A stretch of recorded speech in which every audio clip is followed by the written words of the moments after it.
Twins hope to have a winning homestand, hope to pick up a win tonight, keep the Mariners from getting to the 500 mark. And the Twins and Mariners meeting for the second series this year, and since the Twins met them in Seattle last week, they've kind of gone in opposite directions. The Mariners have won 6 straight, and the Twins have lost 4 straight games. And we welcome you to Target Field. Good night of baseball coming your way, we hope. Dick Bramer along with Hall of Famer Bert Blyleven. And it was fitting last night as the Twins were honoring Harmon Killebrew that A, Jim Thome would get back into the lineup, and then B, that he would hit home runs like Harmon Killebrew used to. Well, he did exactly that. For Jim Thome last night, 2 home runs. It's just a shame that the Twins lost last night because this guy was a hero last night. Home run number 3 and 4 on the year, and in his career, 592 and 593. So a couple times those good fans out in center field had a chance to turn that sign to a page closer to 600. Well, Jim Thome's hit a couple of home runs a lot of times in his career, but even he appreciated the significance of doing it when he did.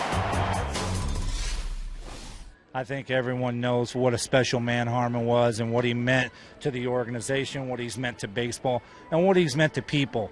You know, I think the main thing with him is how he treated people, how people react over him, and he's just an incredible man. He will never be forgotten, and we definitely miss him. And to do something like that on that night was sure nice.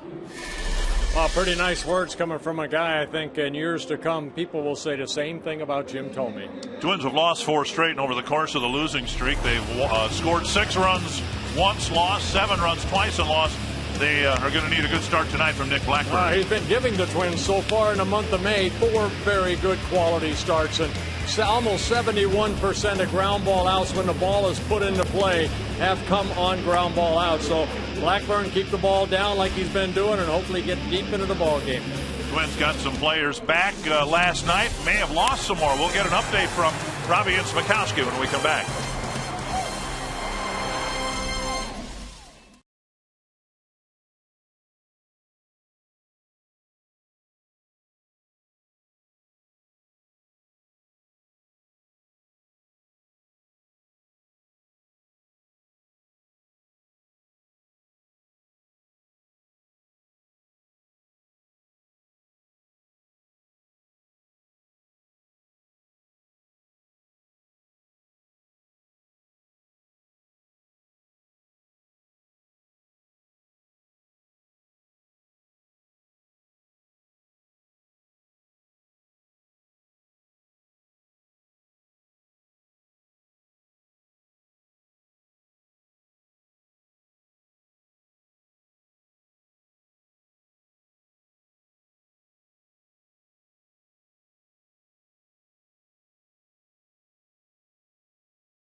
Ball on Fox Sports North is brought to you by your local Northland Ford dealers. Visit your local Northland Ford dealer or go to northlandford.com. And by Menards. Save big money on all your home improvement needs at Menards. Welcome back to Twins Baseball on Fox Sports North, to a beautiful night here in downtown Minneapolis at Target Field. I'm Robbie Smikowski. Thanks for tuning in. Twins suffered a few injuries in last night's opener here at home with the Mariners and Michael Kadire and Delmon Young, and that brings us to tonight's Sanford Health Injury Report. Delmon Young fouled a ball off his contusion, off his leg last night. He's in the lineup tonight. He's good to go, totally clear. Michael Kadire, running the bases, suffered a little hip tightness. He is not playing tonight, but head athletic trainer Rick McWayne said Kadire should be cleared for play tomorrow and should be in the lineup when the Twins play a day game here against the Seattle Mariners. So, bad news they got hurt. Good news, it's not going to be a long-term deal. When we come back, it's Nick Blackburn. You saw the numbers of how well he's pitched this month. Can he continue it?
Streak, and you predicted a win today, right? Yes, on the radio? I did on K-Fan. Okay, yes, I all did. right. Twins will win tonight. Well, this should be fun to watch then, with Ichiro Suzuki ready to lead off for the Mariners, and Eric Wedge in his first year as manager of the managing the Mariners. Here's his batting order for Game 2. Ichiro Suzuki, Sean Figgins, a lot of speed up top for the Mariners. Justin Smoke, Jack Tusk, Miguel Olivo, Adam Kennedy, Carlos Piguero, Brendan Ryan, and Michael Saunders. Let's take a look at my scouting report on Nick Blackburn, making his 10th start of the year. Hey, continue like he has in the month of May. 2-0, 1.63 ERA. Over his career, 20 starts in the month of May. For some reason, he has 12 wins, only 3 losses in the month of May. And he's been, I think, controlling both sides of the plate extremely well, especially in that Boston game. I thought he pitched those guys in really well. And, he's making his 10th start.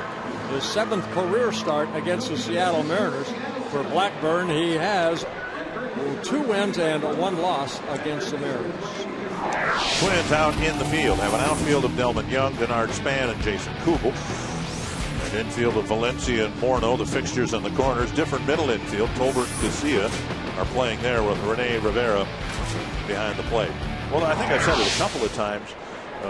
From a novice's standpoint up here, it's been fun to watch Blackburn pitch this year because he's been pitching, using all his pitches, throwing strikes, having some quick innings. Well, when he's working both sides of the plate, when he keeps that ball down well, he'll get ground ball outs, and we'll keep an eye on that. Just like that. How about that? Right at Casilla, 1 away. Well, we showed you the graphic in the Open. In the month of May, 70%, a little over 70% of every ball that was put into play was an out on the ground. And you know what that just tells me, Dick, that, you know what, I mean, he's in a nice rhythm right from the get-go. A lot of times, I know last year, I know his elbow was barking and everything, but he left the ball up, and that's where he got hurt early in the ball game. He's getting deeper in the ball game because he's had very successful early on. And a sinking fastball at the knees. You saw that one clocked on your screen at 89 miles per hour, and that seems to be the best range for Blackburn. Now he can throw in the low 90s, but then the sinker tends to flatten out a little bit, and that's when he gets in trouble. 1-1. Yeah, sometimes when you throw that 4-seamer or the 2-seamer, whatever he decides to throw, and you try to overthrow it, that brings that ball up. Breaking ball down and in, 2-1. He doesn't have a long stride, so his stride is short, and he makes sure that he does a good job of getting on top of that baseball. Blackburn, 29 years old, in his 5th season with the Twins. That's hit in the air to center. And over to make the catch, and that's out number 2. And that'll bring up Justin Smoak. Sun is trying to break through, unsuccessful so far, but we can see some broken clouds off in the distance. 65 degrees. Temperatures will be falling, they tell us, as it gets darker and the sun goes down. Wow. They went to school to tell us that. 2 down. Here's Smoak. Checked his swing and took a strike. Good pitch in right there. That's what I said. He's working both sides of the plate extremely well.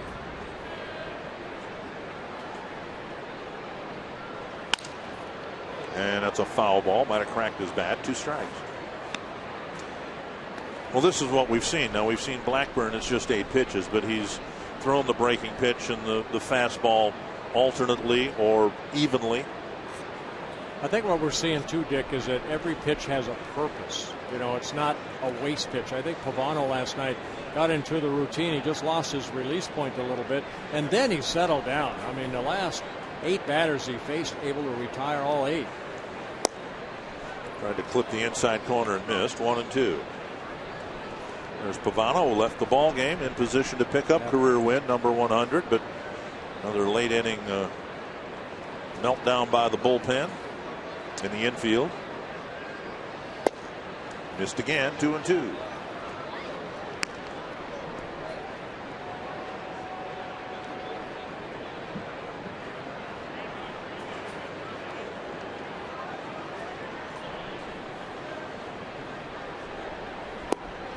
And now the count is full with Cust on deck. Yeah, Rene Rivera catching Blackburn here tonight. Wants the breaking ball. And he gets a ground ball. Good inning for Blackburn as the Mariners go down on 12 pitches. 1, 2, 3.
Bay, and he pitched a clean first inning.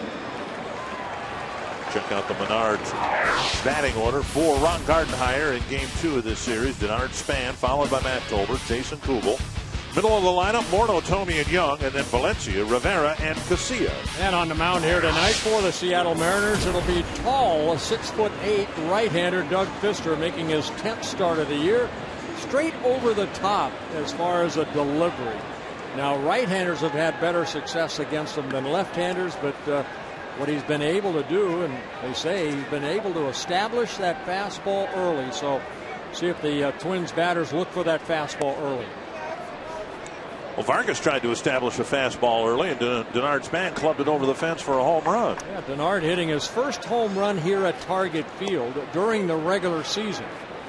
He hit one in the exhibition series, right. The first home run ever to leave this ballpark, but it was in a game that didn't count.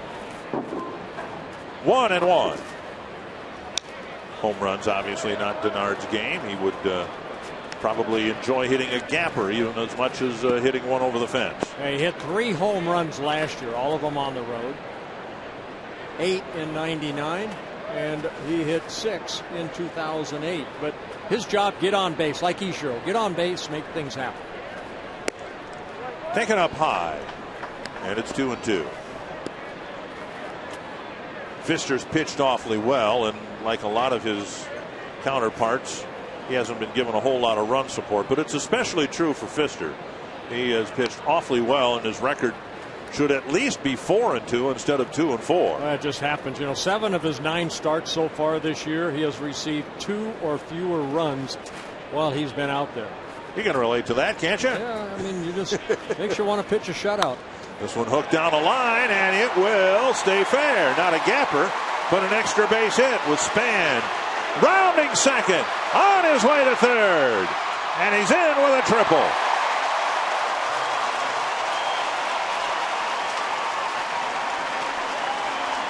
Still, to me, one of the most exciting plays to watch is a triple because of the speed guys that can just flat out fly.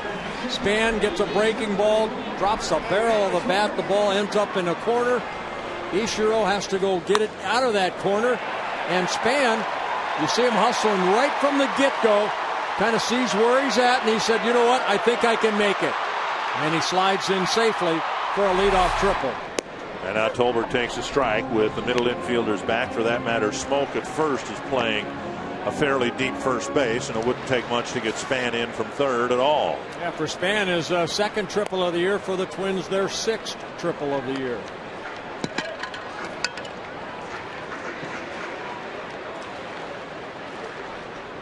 One and one to Tolbert.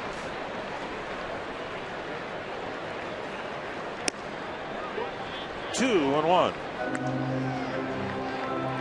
Tolbert with 2 RBIs on the year, 3 doubles, a triple. As a left-handed hitter, hitting 145. Good breaking ball there. Really tied up Tolbert. It's 2-2. Fister with 35 strikeouts and 59 innings pitched coming into this ball game. Olivo wants a fastball in. And in too far. Close pitch. It's full count. And Brian Onora. I think he's hearing it from the Mariner dugout. Well, it was clearly inside. Clearly inside. I would want that pitch. Well, you wanted every pitch. Of course. Nothing wrong with that. Tolbert flares one foul on 3-2. There's a lot of pitches I want it back too.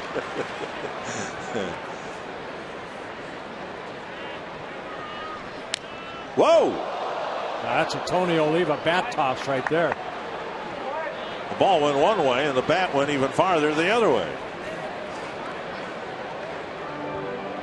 Tony's bat throwing problems, as I recall, he was hit by some pitches. He actually swung a bat successfully with some broken fingers. Tony would do that right there a lot of times, just airmail that bat. And the ground crew moving it back. Almost hit Roy Smalley down there. We're not worried about you, Roy. Understand his mic's not working. That might be a good thing. told that Brian O'Nora went out to talk to Pfister about licking his hands and then wiping off. You can lick your hands all you want, as long as on the mound, even as long as you wipe off. And apparently O'Nora thought Pfister hadn't done a good job of wiping his fingers off. You know what? That's really helped speed up the play a little bit too. Remember that they didn't have that rule. I mean, they had the rule where you couldn't go to your mouth. You had to step off on the grass to do that. And now they say, you know, you go to your mouth as long as you show the umpire that you wipe off. Now you go to your forehead and not wipe off. Who would ever do that? Gaylord Perry. And there goes the bat again. Tolbert strikes out. And Pfister gets potentially a very big strikeout. Well, Tolbert unable to at least hit the ball in the middle infield, get it by the pitcher for an easy RBI. But again, bat flying out of his hand.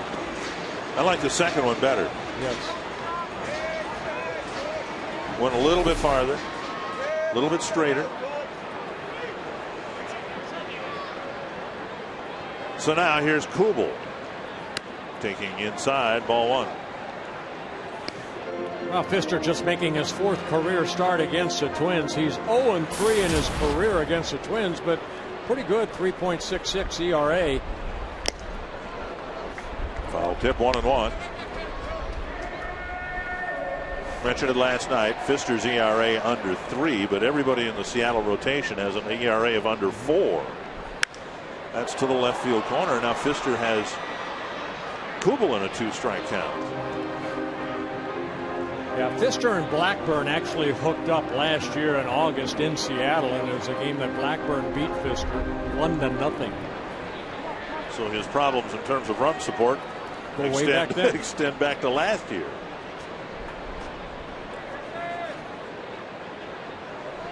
One and two to Jason Kubel. There's a base hit.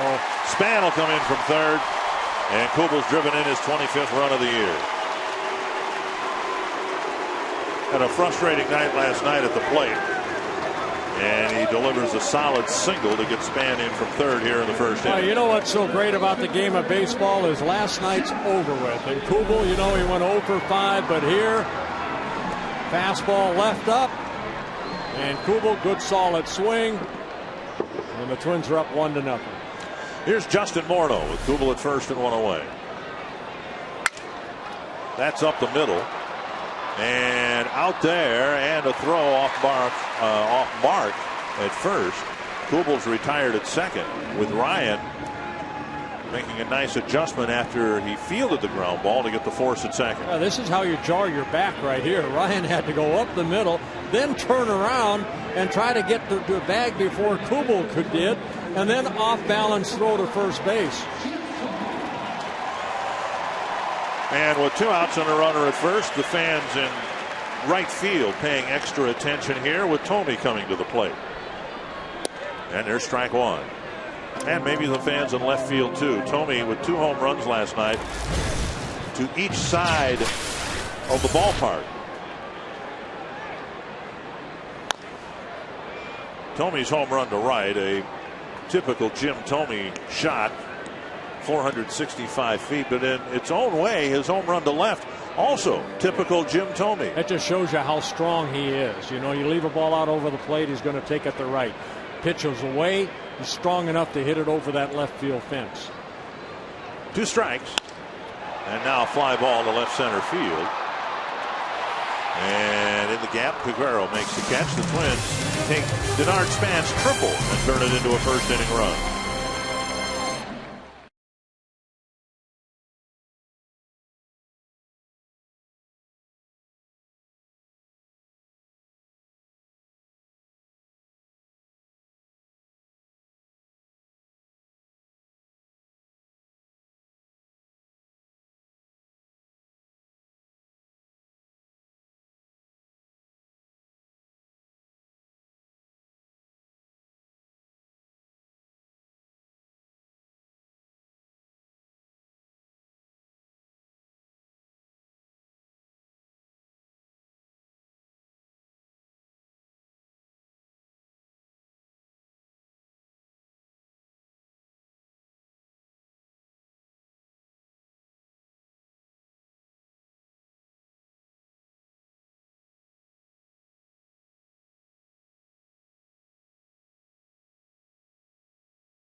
And it's always nice to get into the second inning with the Twins leading 1-0. Denard Span with a first inning home run last night, a first inning triple tonight.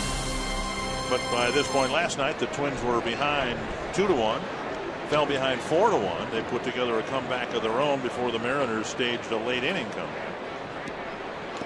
So Blackburn has his run. That's one of the frustrating things, Bert, about this 4-game losing streak for the Twins.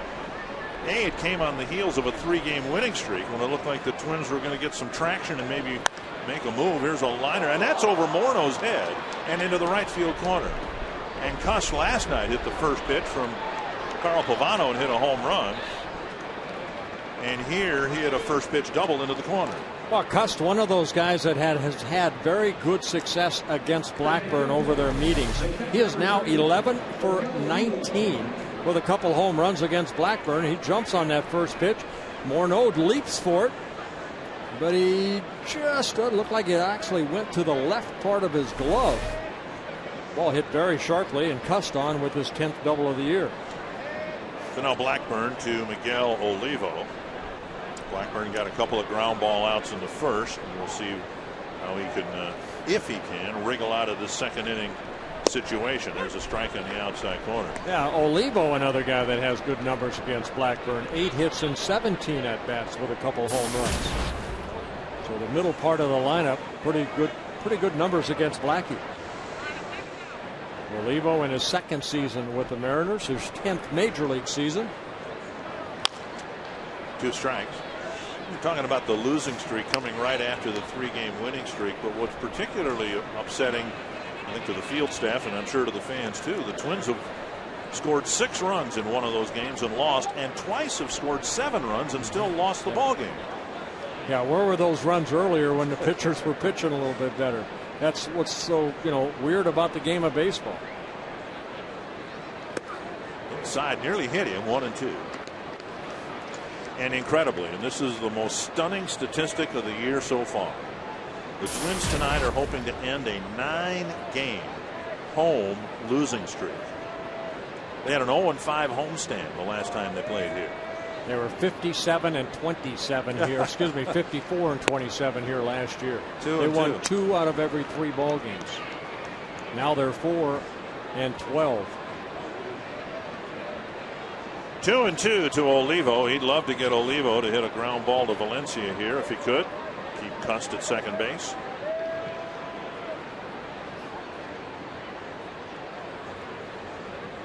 It's a strikeout instead. 1 away. And we'll bring up Adam Kennedy. You can ask us a question online at cardsoup.com/baseball. Boy, I love Austin, Minnesota. Beautiful town. Jessica Rogers is from there, and she is asking what's been Nick Blackburn's biggest key to success this month. Yeah, I think, Dick, I talked about that in the open as far as my scouter report. It's just that he's working both sides of the plate. The fastballs in, breaking balls in, then that sinker away, getting a lot of ground ball outs. Roy Smalley, what do you think? Well, Bert, I think you've absolutely nailed it. I would just add that from a hitter's standpoint, when you talk about owning both sides of the plate, that includes inside, and he has buried the ball inside on right-handers, so well that it opens up the rest of the plate and allows him to control the outside too, as you suggest. So, well, Roy, I think you're right about that. Well, you go back to that at bat against Olivo. Remember the fastball up and in and made a move. Well, guess what he struck him out on? A breaking ball, outer half of the plate. So that fastball in, maybe he didn't mean to get it in that far.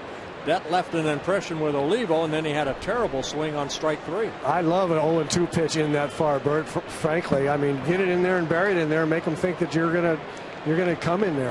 Roy Smalley, you sound like a pitcher now. You're a hitter. No, I'm telling you, I'm just talking about how I've been a hitter a long time. I know how to get hitters out.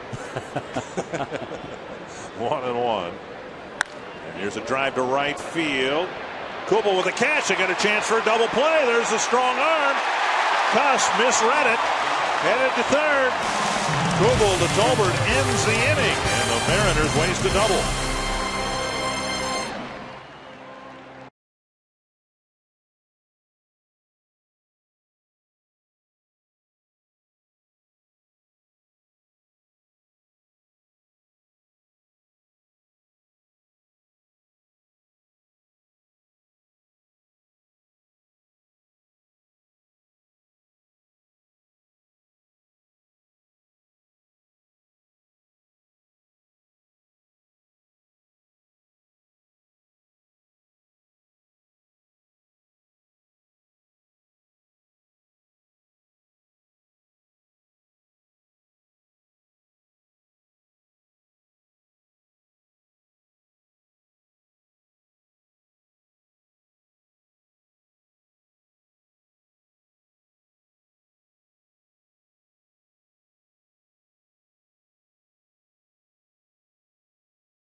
him and Bob Allison. And I've been in baseball 50 years. That might have been the highlight of my career. I've talked more about Harmon Killebrew than any guy I've probably ever been around in baseball. And we'd talk about, somebody would say, well, this guy had a home run. Did you see the home run Canseco hit, or McGuire hit, or this guy hit, or Tomey hit, or somebody like that? And I'd think, I saw Killebrew hit one father. Delmon Young leading off the Twins second, one of my Good favorite baseball, people. man. Charlie Manuel, and he says it's one of the biggest thrills he's had, keeping in mind he's won a World Series as a manager, taking his Phillies teams to 2 World Series. Bounced foul, and Young almost fouled it off that front leg that he stung last night. I went on the winter caravan with Charlie Manuel way back in 1970, my rookie season, and Charlie taught me a lot about the game of baseball. Had a great time with Charlie Manuel. 1-1 to Young.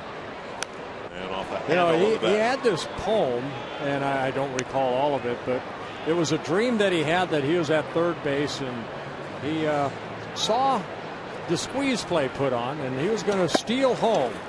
And I guess Harmon was at the plate, and he said that he saw on his tombstone as he was heading toward home plate. He said, "Charlie Manuel, here to last, Charlie Manuel, line to left by Harmon Killebrew," because Harmon was not going to squeeze. Young strikes out on a Fister breaking pitch. A pretty good pitch right there, and Delmon going out of his swing zone to end up getting a strikeout. Fister his second of the ball game. Here's Valencia. Valencia has seen Kubel drive in his 25th run. And Valencia now one behind with 24. Hey, Roy, I just mentioned right there Delmon Young swinging out, at a pitch out of his swing zone. As a hitter, what does that mean? I mean, when you start talking about hitting, Bert, I have no idea what you. you know what? You're looking for the ball over the plate, and then the pitcher completely fools you, and you swing at a pitch 2 feet out of that's not his swing zone. That's not his intentions going up there. That's not his swing zone. It usually happens with a hitter when he's afraid of getting beat on the fastball, when he's trying to be a little quick to get the bat head out in front, and you don't take enough time to see what the pitch is. You swing at the first thing you see, and then the ball is slower and further away than you thought it was going to be. So in this instance, a pitch out of Delmon's swing zone, he couldn't have hit it with a rake. Is that what you're saying? 2 bats. 2-2 to Valencia. High fastball gets him 2 down. And Fister picks up his second straight strikeout and his third of the ball game. Fastball up in the strike zone. So we got Delmon down and away on a breaking ball. Then he goes up the ladder right here on Danny Valencia. Fans, go to foxsportsnorth.com and click on to Circle Me Bert to submit an email. There you go. You're hereby circled. And you might find yourself up here in the booth with Dick and I. We'll reveal 2 sections each morning before the game. One will be listed on foxsportsnorth.com and the other one on KFAN.com. Well, I've seen people here at Target Field dressed like Jim Tomey in that commercial with the buffalo plaid shirt and Tomey on the back. I don't know if they're selling those shirts in the Majestic Pro Shop here at Target Field or the other Twins Pro Shops. Oh, what a great commercial. Slow breaking ball, and it bends over 78 miles per hour, and it's 1-1 to Rivera.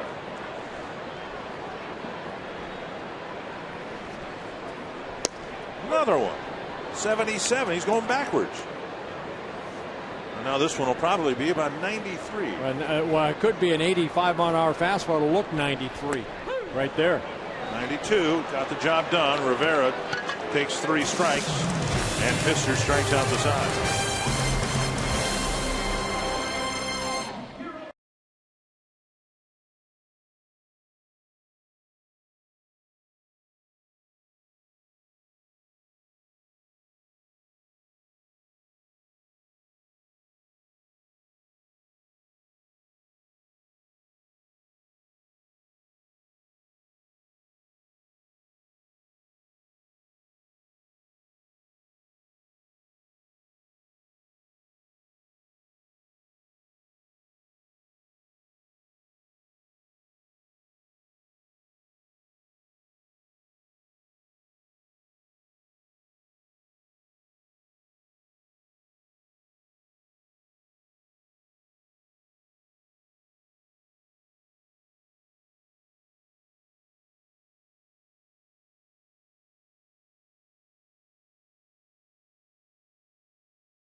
Twins baseball is brought to you by Explore Minnesota. Visit exploreminnesota.com to plan your next Minnesota vacation today. One of Minnesota's most beautiful lakes is very close to Target Field here, Lake Minnetonka. It's the largest, perhaps the best fishing lake in the Twin Cities area. 14,000-acre lake. It's got a lot of walleye, although I have no proof of that. Some northern pike, muskie, some of the best largemouth bass fishing in the state. Twins have a 1-0 lead, and we're headed to the top of the third inning. We're happy to have Twins president Dave St. Peter with us. Carlos Peguero's in the box. And Peguero lifts the first pitch.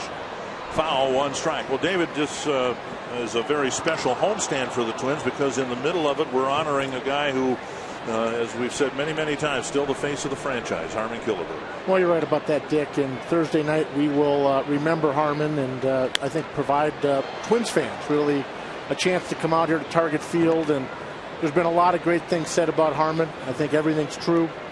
Friday, Bert did a great job eulogizing Harmon in Scottsdale, and then another service yesterday in Payette.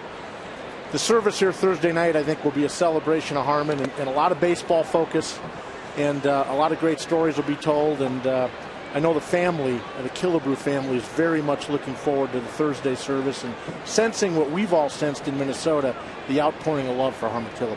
I know, Dave, you have been very close to Harmon over the years, and I mean, when we lose somebody like that, I know he's gone, but he'll always be with us, won't he? He will be, and you know, I think in this ballpark, I can guarantee he's always going to be remembered. I know he never played here, but Harmon loved this place. He loved the fact that this stood for Major League Baseball in Minnesota, a foundation he helped build, and he knew this was going to keep the team here for the next generation of fans, and that was important to Harmon. Yeah, Dick, you recall the other day the picture that you saw, Blackburn picking up his second strikeout of Harmon just kind of leaning over the rail, overlooking Target Field. During the funeral service on Friday, it was the one that was up there the entire time, and he was down here by the right field foul pole, looking out over the field, and we do miss him terribly.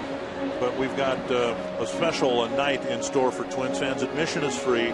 We invite Twins fans from all over Twins territory to come here. Last time I checked, Dave, the weather's supposed to be very nice, very accommodating. 7 o'clock is when the program starts here on the field. And Harmon loved this ballpark, so it's fitting that we remember him on Thursday. A lot of dignitaries going to be coming. I know Commissioner Selig's going to be here. Also, understand Hank Aaron is going to be here. Hank Aaron's going to be here. We're still keeping our fingers crossed on a couple other Hall of Famers, but Henry called and wanted to be here to support Harmon and his family. Of course, Rod Carew, Paul Molitor. We're going to have special presentations or speeches by a few different current Twins, Michael Kadire, Justin Morneau, I believe Joe Nathan, and obviously Jim Cott coming in to pay his respects. So there will be some wonderful video tributes, and I think it'll be a night that'll be, again, a celebration of Harmon's life. And if you're a Twins fan, I think it's one of those events you want to be at. 2-1 to Brendan Ryan, the shortstop for the Mariners. 1 out, Twins leading 1-0. Dick Bramer, Bert Blyleven joined by Twins president Dave St. Peter. You know what I'm looking forward to is the Jumbotron, which is beautiful here. Just showing some of the highlights of Harmon and the interviews and his career. Bouncer left side. Nice. Well, thought it was going to be a pickup by Tolbert. It bounces out of his glove, and Ryan will reach with 1 out in the third. Very likely a base hit. Ryan runs down the line pretty well. I'm not sure Tolbert would have gotten him had he fielded it cleanly. To that point, Bert, we've gone back and we found some really classic footage, some of the home run derbies that Harmon participated in. We've got the great David Letterman appearance that Harmon made in 1984-85, and we're going to have some fun with it. I think there'll be some laughs here on Thursday night, which I think Harmon would have appreciated. Yes. And I think that'll be a fun aspect of it as well. Yeah, we've mourned him. Okay, now we have to celebrate. That's right. And I think that's one of the reasons I think the family is so looking forward to come here at this ballpark, really with greater family, Twins fans, and so many of his teammates and the current club, and have a chance to look back and really in some ways to look forward and celebrate that legacy. And I know fans that are out there, if you get an opportunity, please come down. Like Dave St. Peter said, it's free. you get a chance to come out and enjoy this ballpark. We've mentioned before, a lot of fans may not be able to come to the ballpark because tickets are hard to come by.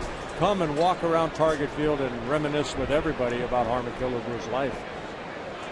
2 strikes and a called third strike with Saunders taking 3 for the second out. Well, Dave, now for the fan experience here, concession stands are going to be open. I mean, can the fans come here and have a hot dog? By all means. We would encourage a Killebreau root beer. But by all means, Dick, concessions will be open. One of the things we're excited about is Harmon's actual Hall of Fame plaque will come here from Cooperstown. Brad Horner, the Hall of Fame, is bringing it here Wednesday night. We're going to have it on display out on Target Plaza right next to the Killebreau statue early in the day on Thursday. We'd encourage fans to come down, get their pictures, see that, and obviously then it'll be part of the ceremony on the podium.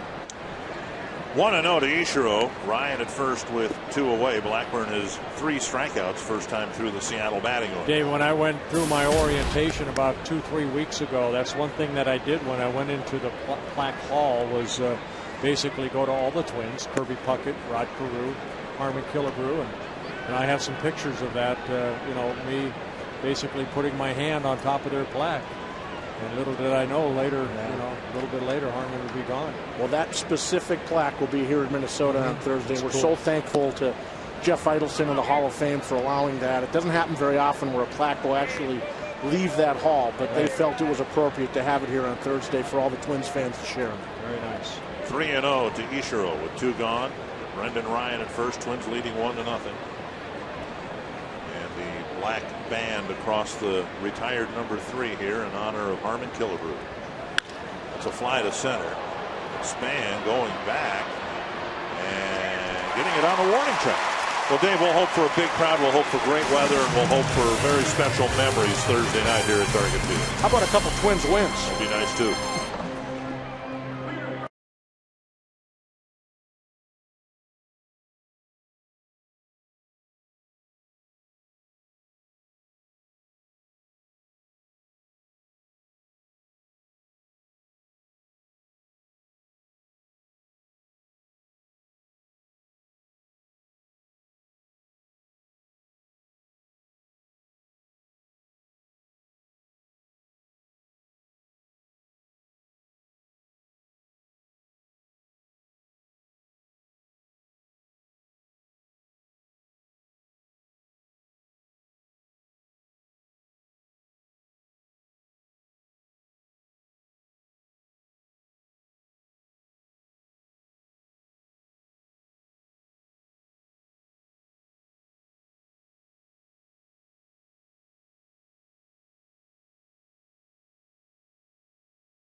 At Toby Keith's I Love This Bar in St. Louis Park.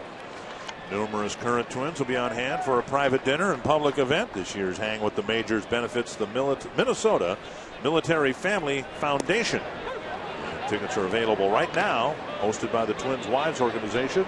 Visit twinsbaseball.com to order tickets and get more info. Here's Alexi Casilla driving one to fairly deep left center field. And Peguero drops the ball. Casilla to second, and he'll hold up there. We've seen over the last homestand or two, we saw it on Ichiro's drive, that the ball does seem to be carrying at times here, and that ball, I think, fooled the left fielder. Well, you play in a little bit anyway because, Alexi Casilla is not known for his power. And Peguero going back right there, and then the ball hitting the heel of his glove and then falling out. You can see good concentration, but once he put that ball up, the ball ends up in and out of his glove.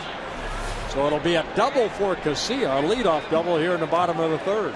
Twins got a leadoff triple from Span and a first inning run. And Span comes up now, trying to get Casilla in from second base.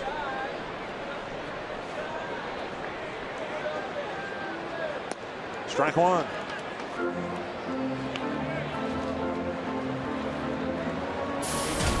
Well, Sean Figgins at third base, almost in on the grass in case of a possible bunt. Bernard knows what his job is right here. Get Casilla over to third. Just off the plate, 1-1.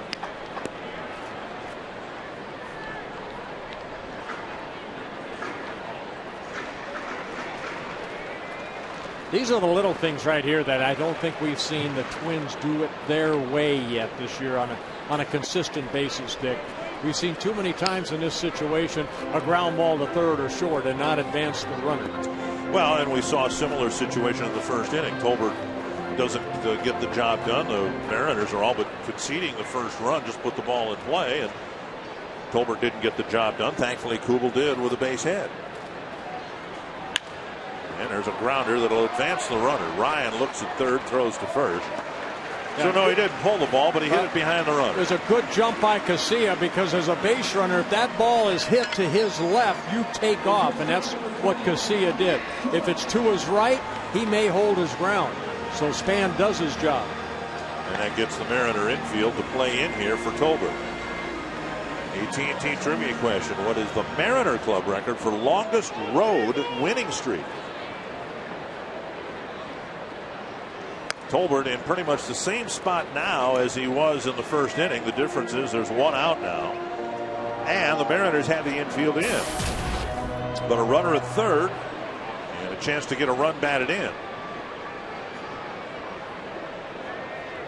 Squeeze play. Casilla scores as Tolbert puts it down, and it's 2-0. Perfectly executed. Fans get on their feet. Good job by Tolbert.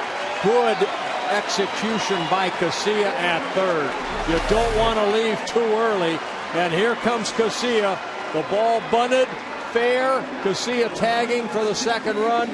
And Tolbert picking up his third RBI. Perfectly executed squeeze. See, you've seen your favorite play, a triple. That's my favorite play. I love watching a squeeze play when it works. And it didn't look like Tolbert had a particularly easy pitch to lay down, a pitch that was down and away from him, and he was able to extend himself and drop it down softly in the dirt. And you know, if you squeeze right there, he can keep the bat in his hand too. His bat's not going to go flying. Yeah. 1-1, so a third inning squeeze play puts the Twins up 2-0. And a strike, 1-2. Kubel's single in the first inning made it 1-0.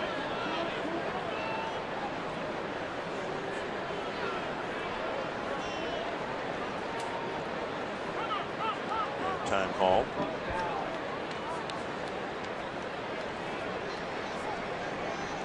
Doug Fister again at 6'8", about 200 pounds, out of Fresno State, signed with the Mariners in 2006.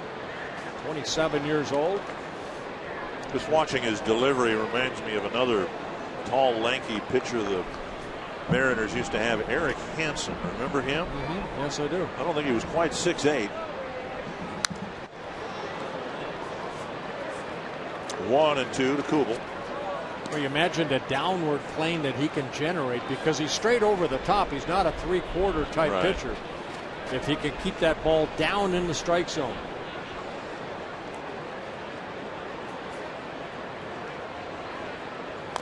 And Kubel fouls one off a leg.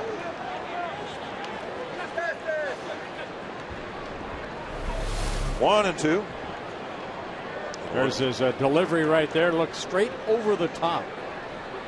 A little bit like Jim Palmer right there as far as, you know, staying on top of the ball and creating that good arm speed. So 1-2 with Brian Onora brushing off a home plate that didn't need it, just so Kubel can let the pain subside in his leg. That's down the line. That's a fair ball. Kubel has his second hit, and it'll be an extra base hit.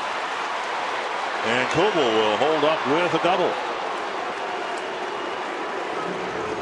So a pair of doubles. And the Twins aren't quite done yet here in the third inning. Well, again, the game of baseball. 0 for 5 yesterday. Didn't really hit the ball that sharply. And here, picked up an RBI single in his first at-bat. And now a 2-out double gets into scoring position for Jason Kubel. So 2 for 2 for Kubel. His 13th double of the year. Well, here's Morneau. Hit a ground ball over the pitching rubber. Reached on a fielder's choice. He takes ball 1. Morneau trying to keep the line moving here. Twins have 4 hits, 3 extra base hits, a triple and a pair of doubles.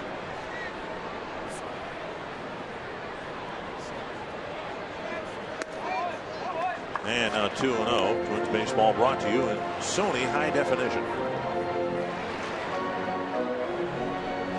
He has been in the lineup just about every day, and we're about to wrap up the second month of the season, and he's driven in just 13 runs so far this year. Takes a strike, 2-1. Oh, and that pitch right there has just given him a lot of problems throughout the first, 40-some games that he's played.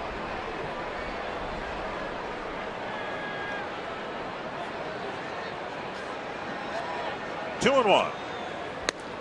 Pick off to second, and Kubel gets back. The ball rolls out of Ryan's glove.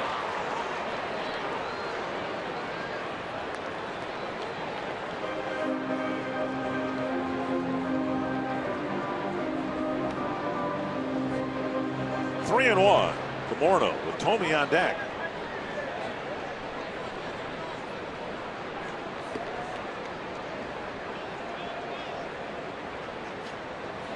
A high fly to short right. Kennedy squeezes it to end the inning. The Twins get a leadoff double. Squeeze play scores the run, and it's 2-0.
By Grand Casino. The best stories start here. By AT&T. And by Comcast. Call Comcast Business Class at 800-391.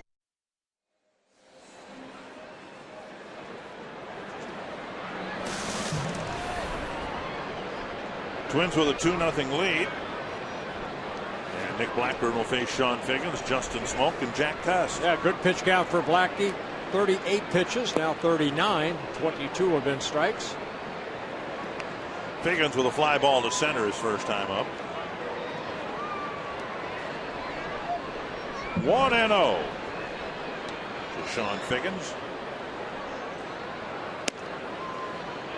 2-0. What the Mariners have here with Suzuki and then Figgins. In essence, they've got 2 leadoff hitters. Both run very well. Suzuki made the last out of the 3rd inning, and now Mariners can come back with somebody else who's spent a lot of time as a leadoff hitter when he was with the Angels. You know, we've talked about this before, Dick, about Seattle. You'd like Ichiro, to me, as like you could put him in a number 3 spot and let this guy lead off. That he did such a great job with the Angels. He came over last year and just kind of had a frustrating year. Maybe it's because he was in that number 2 spot. I don't know, but he didn't have a very good year last year. Hit .259, only 1 home run, drove in only 35 runs in 161 ball games. 3-1 and a strike. Well, one of the problems I said he had, he enjoys third base. He can play a bunch of different positions, but the Mariners had Beltre over there, or Beltre was with Boston last year, but they moved Figgins over to second base last year, and he didn't really respond too well to playing on the other side of the infield. And Blackburn soft tosses it to Morneau, 1 away. Rasmussen College Student Day is coming up on Wednesday when the Twins host Seattle in an afternoon game. That is tomorrow. Standing room only tickets are half price for students with valid ID, and tickets are available on the day of game only, and they are limited. So make your plans to come out early to Rasmussen College Student Days. 1 gone in the 4th. Here's Justin Smoak. Hit a 3-hopper to Casilla to wrap up the 1st inning. Strike 1. That's what we've seen Blackburn do. Fastballs in, sliders in. He starts a big slow curveball right there. Now going inside and getting a ground ball, but it went right through the infield. Casilla's dive comes up a little short. Smoak is aboard with a 1-out single. A 3rd hit for the Mariners.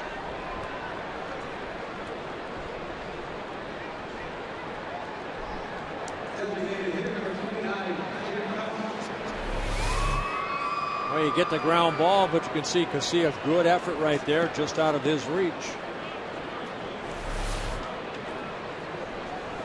Here's Cust. He doubled into the right field corner, leading off the 2nd inning, but then he was doubled off later in the inning on Kennedy's line drive. There's a strike on the inside corner. As the Twins wear the number 3 on their right sleeve, the Mariners are wearing a patch in honor of Dave Niehaus, their Hall of Fame broadcaster, who passed away suddenly during the offseason. Passed away in November. Been there since day 1. He is, for lack of a better description, to the Seattle market what Herb Carneal was to the Twins. Yeah, very nice man. 1-1. And now 1-2. All 3 pitches inside. Fastball inside for strike 1. Then he missed with a fastball. And then the breaking ball inside. Again, Cust 11 for 19 lifetime against Blackburn. And we'll go back in again. Called, 3rd strike. And that's out number 2. So all 4 pitches inside. Last time up, Cust got a breaking ball up. Then he got that double. A good pitch right there. Blackburn picking up his 4th strikeout. Here's Olivo, and the biggest strikeout that Blackburn has gotten tonight probably was Olivo's in the 2nd inning. Right after Cust had doubled, Olivo didn't make contact, didn't advance the runner. He was the first out. There's a high fly to deep left center field. Delman Young back to the fence, and we've got a tie game. Olivo with his 4th home run of the year, and it's 2-2. Yeah, breaking ball stayed up, and Olivo did not miss it.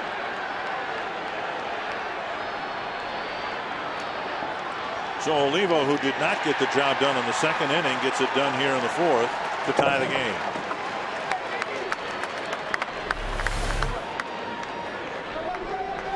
A big strong swing by Olivo.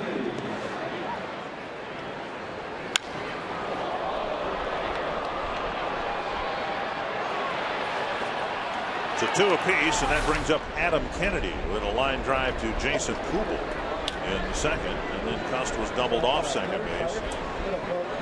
Cutter? Okay. I think it's a cutter. May as well call it cutter. Hear the word cutter. Olivo thought That Blackburn threw him a cut fastball that hung over the middle of the plate. Yeah, it looked more like a breaking ball, just kind of hung there. 8th home run that Blackburn has allowed on the year. 1-1.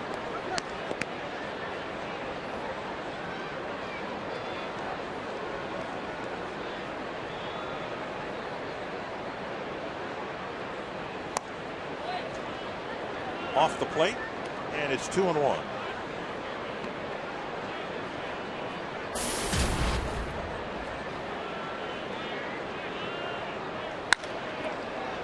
Another liner to right. And Kubel with a diving catch in the gap.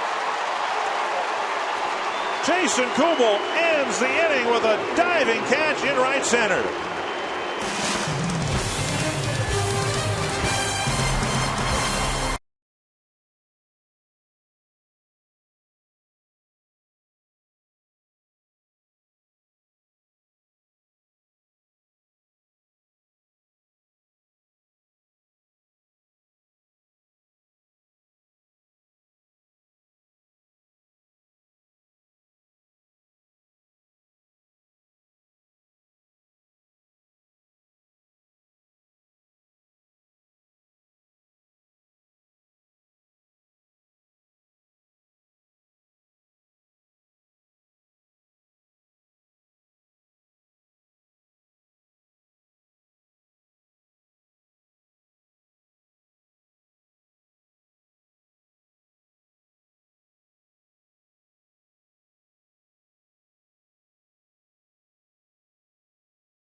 Opportunity. We got big Jim Thome up there against a right-handed pitcher. He's handled right-handers pretty well. 20 home runs last year against right-handed pitchers. And he's facing right-hander Doug Fister here in the bottom of the 4th inning. There's a pitch just outside, ball 1. Now so far, and Thome's only had 60 at-bats on the season, so it's hard to establish much of a pattern, but he's hit left-handed pitchers so far a little bit better than righties, hitting over 300 against lefties. Well, up here in the booth, we brought some lucky charms for Jim Thome in this at-bat. Josh and Dugan. Change up, taken for a strike, 2-1. Here's Josh, here's Dugan, and show them what you're wearing right here. The old Jim Thome. You got the ox right now at the plate. Thome hits it over the mound, picked off by the shortstop, Brendan Ryan. But it didn't work. You guys can leave now. All right, see you guys. 1 down in the 4th. That'll bring up Delmon Young. Well, he can't hit a home run every time. No. But we sure expect him to, don't we? Yes, we do. And again, that was the beauty of Harmon Killebrew. He only hit 573 home runs, but you thought he was going to hit one every time he came to the plate. Half swing by Young. Did he hold up? Nope. Strike 1. And Young went after a breaking pitch like that for strike 3 in his 2nd inning at bat. Oh, I don't know. It looked like he might have held up there. 1-1. Alfonso Marquez, the first base umpire, said he went too far. 1-1 to Young. And a soft liner to the shortstop. Out number 2. That'll bring up Danny Valencia. Arby's and Fox Sports North are giving you a chance to win a trip for 2 to Fort Myers. Pick up an Arby's It's Good Mood Food code card every Friday at any participating Arby's. And log on to FoxSportsNorth.com. Click on the Fan Zone tab. Enter the code for a chance to win. But only if you're a member of the Fan Zone and only if you're 18 or older. Valencia skies one to center. And Fister on 8 pitches has a 1-2-3 fourth inning. Josh and Dougal will never come up to our booth again.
We're at Target Field, a pleasant enough night here in a tie game. Roy Smalley, Robbie Smokowski, Bert Blyleven, and Dick Bremer.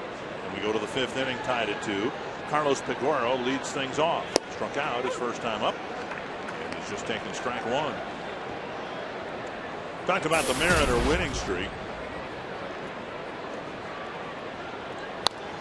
And they have won now 4 straight games on the road. They came into this series having swept the Padres in San Diego, but they have not lost. This is when you know things are going good. When you've got mojo and a little good vibe going. And there's a called third strike. And Blackburn picking up strikeout number 5 in the game. AT&T trivia regarding the longest winning streak for the Mariners. Earlier this year, they won 6 in a row. I'll just say it was 6. I'm going to say about 12. 10 games in the 2002 season, and 10 is somewhere between 6 and 12. Yep. So we had a plus or minus of 3 in each case. So we nailed it. But here's when you know things are going good. The Mariners won a ball game in the bottom of the 9th at home when a guy who won 8 Gold Gloves in center field lost the ball in the sun in Seattle. Now, what are the odds of that? A, that the sun was going to be shining in Seattle. And then B, that Torrey Hunter would lose a ball in the sun and not be able to catch it for what would have been the final out of the 9th inning. That's when you know things are going to go your way. 2-1 to Ryan. 3-1. Saunders on deck.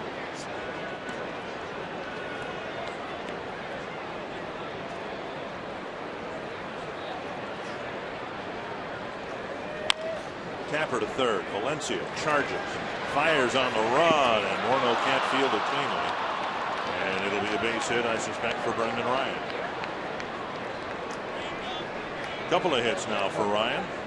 I remember Harmon saying in that interview that the hardest thing to do was this right here, kind of a swinging bunt. Have to come in and make this play on the run. Ball a little bit low, and Justin got glove on it, but it fell out. So now the number 9 hitter, Saunders, who looked at 3 strikes in the 3rd inning. Well, Twins are hoping that on Thursday one of the special guests who will appear is a guy who made that play better than anybody in the history of the game. Brooks Robinson is hoping to come on Thursday. No, his health has been bad.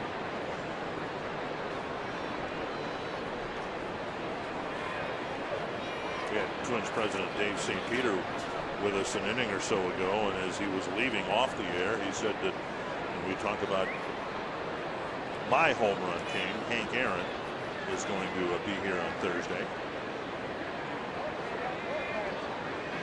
Numerically, other lists might have a different name on top of the home run list, but on my list, Hank Aaron is number one.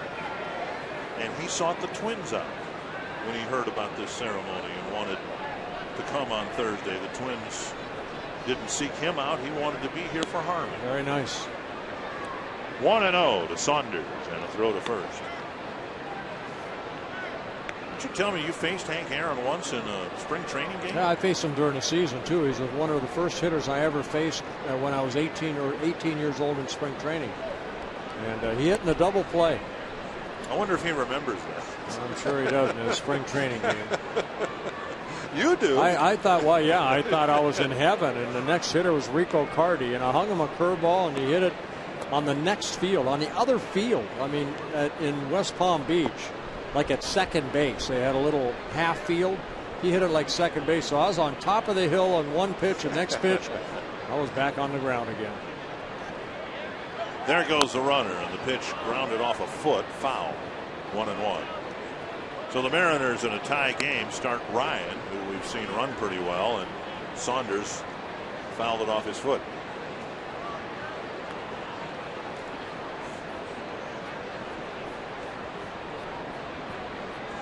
Red Sox have a 4-1 lead over the first place Cleveland Indians, but it's just early for the Indians. It's only in the 7th inning. Yeah, again, the Indians at home, 19-4 at Progressive Field. 1-1 to Saunders. Going back inside again. And a drive to center. Span over. Making a nice running catch. Setting. Here's the throw toward first. And not in time. So Ryan, with his speed, able to get back to the bag. And Span gave everything he had to make the catch and then deliver a strong throw toward first. We've seen Jason Kugel make a couple great catches already in this ball game. Bernard Span, a nice running catch there.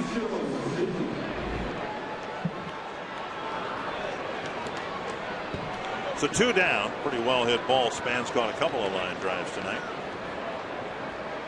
And here is Suzuki. We really haven't seen Blackburn get that ball down.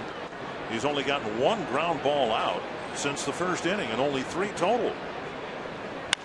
There's another one. See? There's one. Talk about it. You get it. Well, and you want that guy to hit it on the ground. You want it to be a comebacker so you got a chance of throwing him out.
Circle with $100 in Minnesota State Lottery tickets for Marion and Denise Bertrand here. And Bert, they're the Bertrands, and they did a little play on words from Sleepy Eye, Minnesota. And this shirt, Bert, from 1987, the World Series champion shirt that she has. Nice sweatshirt. Marion, how have you preserved that shirt since 1987? I took real good care of it. I sleep with it. She sleeps with that shirt. It's a little bit faded, but other than that, this shirt's in good shape. And they got their Twins pajamas on, and you've been circled by Bert, Marion. Thank you. Love you, Bert. Love you. We love you. And Rivera is retired for the first out of the bottom of the 5th inning. That'll bring up Alexi Casilla. Take the Twins with you wherever you go this season. Subscribe to MLB.tv. See every Twins game live or on demand on your computer and your favorite devices. Visit twinsbaseball.com and order. Get more details. MLB.tv. Baseball everywhere, but in-market blackout rules apply. There's ball 1 to Alexi Casilla. He doubled and scored in the 3rd inning.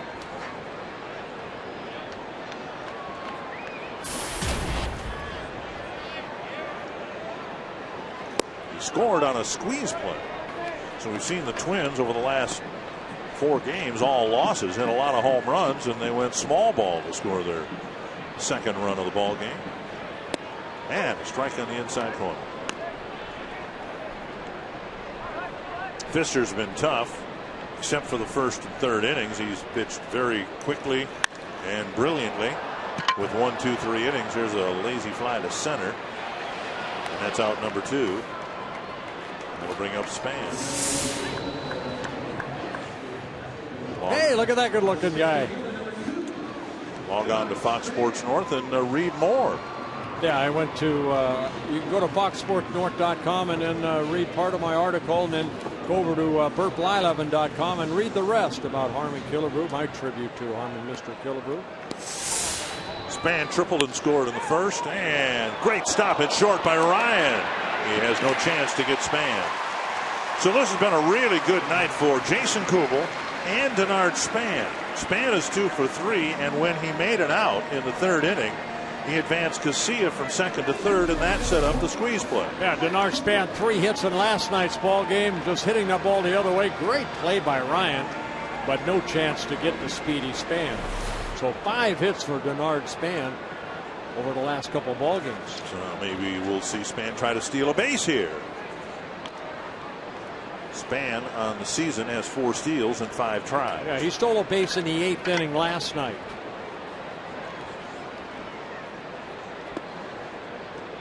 And Miguel Olivo, an outstanding arm behind the plate.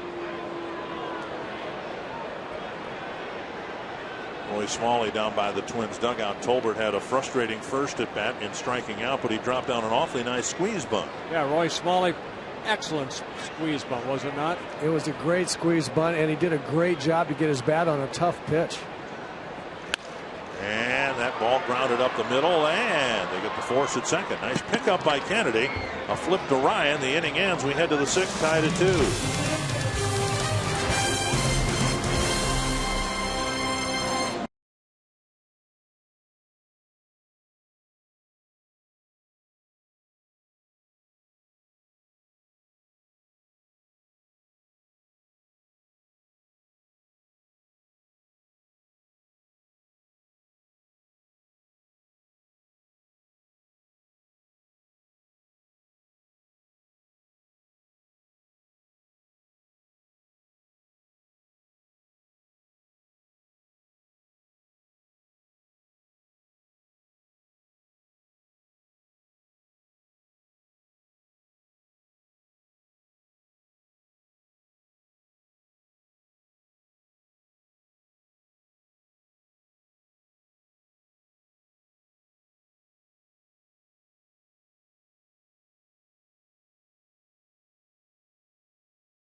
Heating and cooling systems forecast for the Mariners at the Twins. Wrapping up this 3-game series with mostly dry weather continuing, clouds and some sunshine, but it's still cool around 59. I want to circle these people right here, Mike and Jackie Andrews, good friends of ours, changing 35 to 34. Very nice. 34 more home games before my journey to Cooperstown. Ball 1 to Sean Figgins. Well, you'll get there a couple days before I will, but I'll be there too. Looking forward to Can't it. wait. I said a number of times it was one of my great thrills to be there when Harmon was inducted. I think I was too busy working when Rod Carew and Kirby Puckett went in, so I'll be very much looking forward to your induction. Well, who's going to do the games? As we said to each other, who cares? No, not my problem. They'll find somebody. We can all be replaced, can we not? Yes. Figgins chops it to third, right to Valencia. And Figgins is retired, 1 away. He just doesn't seem like he's the same player as he was in Anaheim, at least against the Twins. Fox Sports North supports the Boys and Girls Clubs. Celebrate the accomplishments of the Boys and Girls Club youth by attending this family event with sports celebrities, college athletes, team mascots, other special guests. Log on to foxsportsnorth.com. Click on the Fox Sports North supports banner for details. 1 gone. Here's Justin Smoke.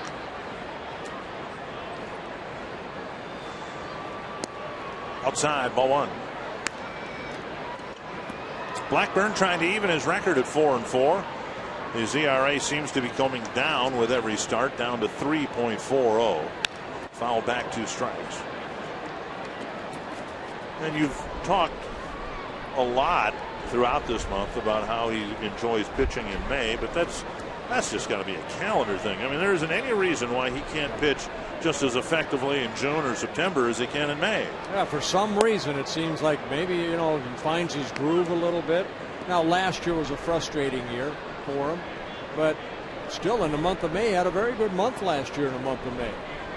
2-1. Casilla gets in front of the hot ground ball and throws Smoke out, 2 down. Well, part of it last year was his health, and we hope, first of all, that Nick stays healthy all year, but he couldn't throw his breaking pitch without some elbow pain, and he ended up going down to the minor leagues to try to regroup a little bit. But last year he was 5-0 with a 2.65 ERA in 5 starts in May.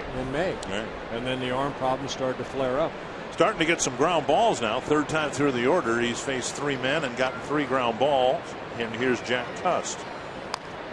And a bouncer foul. Cust with a double leading off the 2nd. Then he was doubled off 2nd later in the inning. And then he was called out on strikes in the 4th. Another ground ball. Morneau picks it up, has plenty of time, feeds Blackburn 3 ground ball outs on 10 pitches. And we're still tied at 2.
internet.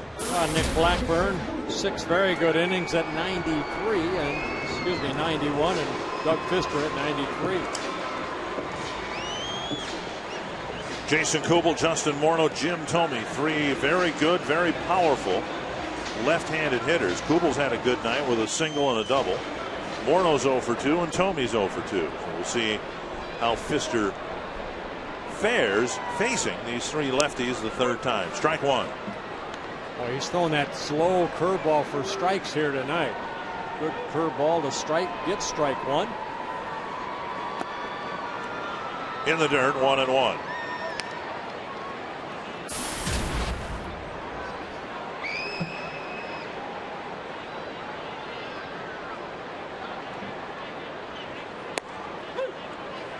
Two. Fastball right there, clocked at 90. This will be pitch number 75 for Doug Fister. And grounded foul between Steve Little, who's back in the third base coach's box. Scotty Elger was there, and he shook a lot of hands on home run balls, but he was 0 for 4 as a third base coach. 0 and 4. Steve Little's calf injury feeling good enough to send him back to his third base coach's box. Injured his calf in Oakland. Twins had a 3-game winning streak. And now he re-inherits his job, his position, and they've got a 4-game losing streak. Kubel, an off-speed pitch, strikes out, 1 down. There's that big curveball. And Fister picking up his 5th strikeout. Get involved in our broadcast. Let us know who you think will be the Arby's value player of the game. Jason Kubel leading the voting so far. Text the word value followed by a space in the player's name to short code 234234. 1 gone. Here's Morneau. Pulled foul on the ground. 1 strike.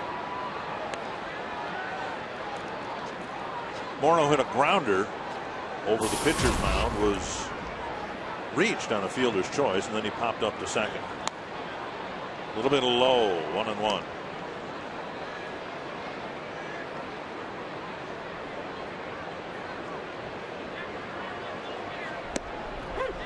And a 74-mile-per-hour off-speed pitch. First strike 2. We've seen him do that to some hitters and then almost surprise them with that low 90s fastball. It's a foul tip and in the dirt. So Morneau's at bat still alive. Once a foul ball hits the dirt, it's a dead ball. Hey, Roy, Doug Fister, I've said it. He reminds you a little bit of Jim Palmer with that long arm and his delivery. Yeah, he sure does. Anybody that tall throwing straight over the top kind of reminds you of that. Palmer stood a lot straighter up and kind of hesitated. You call it the balance point, and he stood and didn't seem to have the same forward delivery when he stepped forward. But yeah, when he gets high up on the mound, it looks awful lot like him. And Palmer had that big slow curveball too. That's what I was going to say. Yep. That big slow curveball, just like Jim Palmer. Yeah, absolutely. But the difference is Fister throws 2 fastballs. He throws a sinker, kind of a 2-seamer, and they tell me he's come up with a cutter this year that's really made a difference. But Palmer never had the 2-seam deal. He never bothered with that. He was straight 4-seamers. He tried to throw it about letter high all the time, just make you chase it. 1-2 to Morneau. Checked his swing. 2-2. Palmer was one of the deliveries that I always thought about on the mound as far as staying back and staying tall, because he had such a great balance point. And with his long arms, he just kind of let that ball just take off just like that. Oh, I remember a big leg kick, and he rocked back almost like Juan Marichal did. Right. And then we let the ball go. Boy, it jumped out of his hand. It had a lot of life on it through the zone. It looked like it was going to be straight, and it just kept riding high. See, I like that follow through right there. See how he bends his back? Good at bat for Morneau. He fouled off some pitches and ends up whistling a single to right field. All right, there probably aren't two hitters in baseball that have more contrasting styles than Jim Thome and Ichiro Suzuki, but they have similar setups, believe it or not. I see Thome showing the bat. He learned that from Charlie Manuel. Thome tugs on his uniform pants, and Ichiro tugs on his front shoulder, the sleeve of his shoulder. And they call those, what, timing mechanisms, right? I mean, that's all part of a hitter's routine, to get their timing right. Just as far as his bat going up, but you see the little tug right there, just more of a habit. Nomar Garcia-Parra had that habit of the gloves and stuff like that. Tapping his toes. Yeah, Mike Hargrove, he would be the human rain delay. Hargrove would be. Guys, I calculated an interesting stat on Jim Thome today. I was sitting at the computer looking at his career numbers. Listen to this. Every 3.5 at bats in his career, he got either a walk or an extra base hit. There's a fly to center, and it chases Saunders back a few steps. Out number 2. So he always found a way to get on. Well, and really do some damage. And when you think about that, 3.5 at bats that's a game. During the course of a season, you get about 3.5 official at bats a game. So every game in his career, on average, he either had a walk or an extra base hit, not a single. We're okay in this ball game because he's 0 for 3. Yeah, and he's right. going to get up again. Right. And he's going to get up one more time. Let's hope the bases are loaded. That's right. There's Delmon Young, 0 for 2. And he flips it foul. I was just thinking last night after the game, here's Jim Thome, 40 years of age. He'll be 41 later this summer. He goes on the disabled list with a similar injury than a younger player like Delmon Young. Thome steps right back in like he never left the lineup. And I think Delmon is still trying to kind of find his stroke at the plate. I mean, I don't mean this in any way as disrespect to Delmon, but how remarkable is it that a guy 40 years of age can miss a couple weeks and really has to shut himself down and let his back heal and then build himself back up again, and he jumps right back in the lineup and hits 2 home runs. One thing Jim Thome did with Robbie Inspikowski, he praised the instructional league or the league down in Florida allowing him to get 5 or 6 at bats. Said they run a good program down there. One hop smash, backhanded by Figgins, and a close play. They get Morneau at second. The Twins are done in the 6th.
We're tied. Yeah, Twins, got on the board in the first inning thanks to Denard Span leadoff triple. Then 1 out later, Jason Kubel drove them in for a 1-0 Twins lead.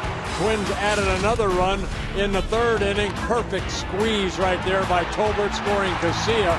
Twins led 2-0, but then one swing in the 4th inning. Miguel Olivo, a 2-run home run, tied the game at 2 apiece. His 4th home run of the year.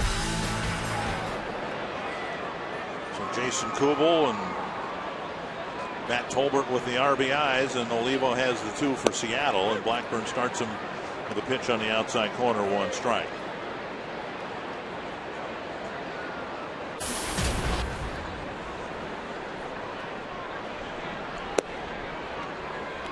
And Blackburn has gotten his last 4 outs on ground ball outs after getting just 3 ground ball outs the first 4 2/3 innings. Yeah, 7 ground ball outs so far in the ball game for Blackburn.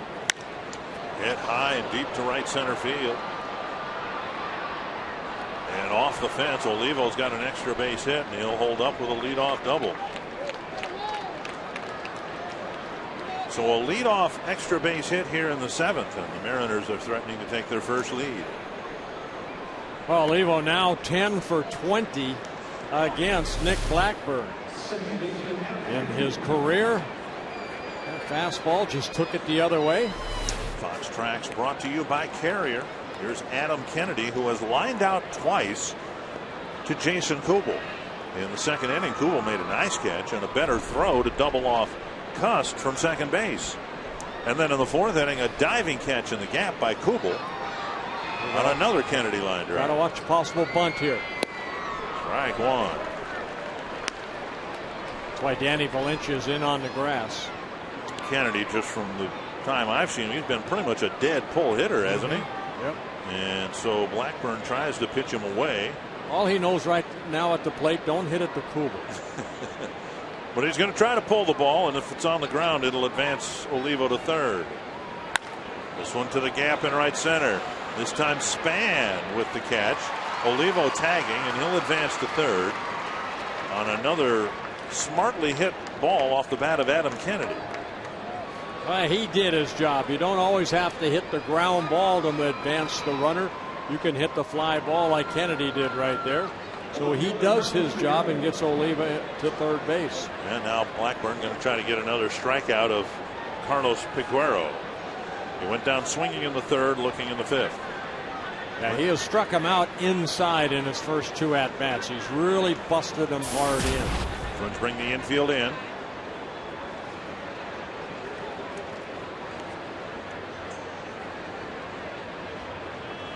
Fouled back.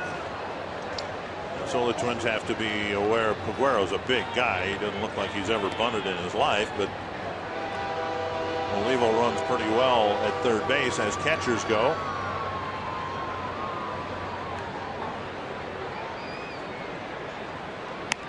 And now 2 foul balls for strikes. And both of them hard in. And as Blackburn has delivered his pitches, Valencia has come in onto the grass at 3rd base. Now with 2 strikes, he'll move back a few steps. See if they go inside again, maybe with a fastball. Watch Rivera move again inside. Hook foul. And Peguero, I mean, you're pitching him in. Now he's really cheating, opening up.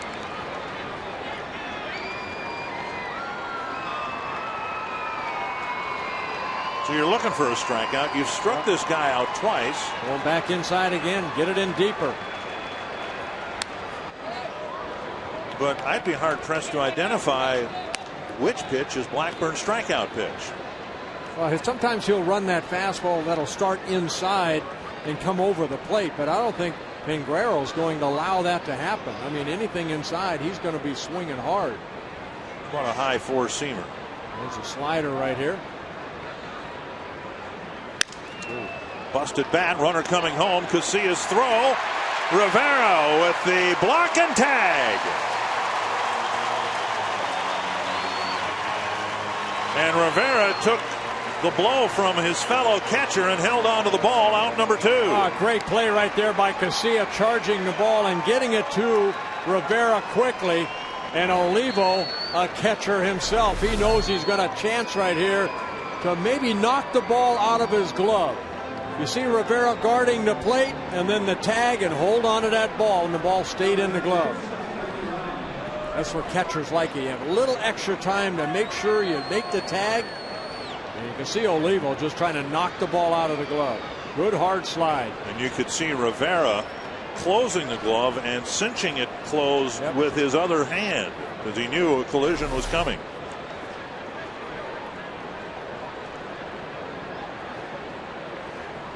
sharing a smile with Brian O'Nora. Boy, catchers love that when they have, I mean, it's a quick second, but they have time to at least set themselves and be ready for a hit. So it's a big play, the second out of the inning, and Peguero's at first with 2 away. Down low, ball 1. I like the way that Casilla charged the ball and on the run got it to him very quickly. Sometimes you get the ball, you set, and then you throw. Casilla got it to him very quickly. Remember in game 163, Nick Punto had a similar play. And the decision then Punto had to make was, should we try for 2 or should I come home and get the force? But the key to that play was it was a force play. Knocked down by Tolbert in short left field. It'll be a hit to extend the inning. And Brendan Ryan getting his 3rd infield base hit. And gotten the ball out of the infield, and he's 3 for 3. Yep. The Our Family Brands family section is back again this year, beginning at just $23. You can get a ticket in the family section, a Schweigert hot dog and Pepsi.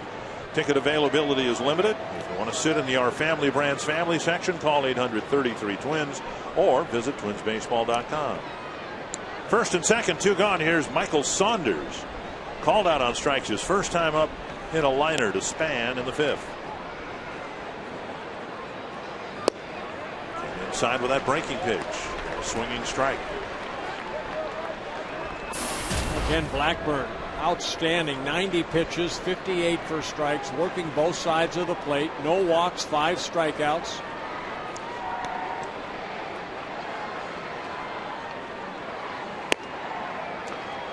Broke in off the plate. And what we're seeing from Blackburn, what we didn't see from Pavano early in the ball game, is that when the catcher sits inside, the ball has been inside. Remember, Pavano last night left too many balls out over the plate. That's where he got hurt early. Then he made the adjustment in the last 2.5 innings. Very nice for Pavano. Now 2-1, and Rivera will go to the mound. Saunders back in center field. He's alternating right now with Franklin Gutierrez, who isn't quite ready to play back-to-back games. Quick trip to the mound from the catcher.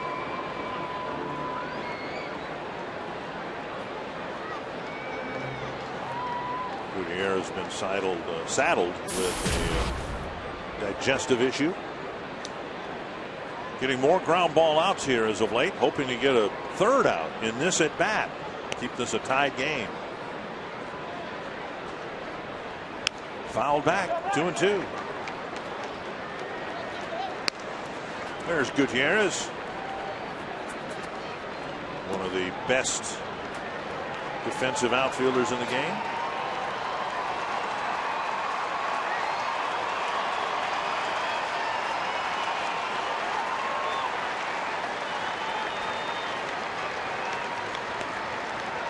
Two and 2 to Michael Saunders. A tapper foul. I've seen Blackburn throw a lot of sliders in their half of the plate. Remember last year toward the end of the year he had that trouble. He couldn't get the feel for the slider because of the aching elbow. Doing a good job of working these guys inside.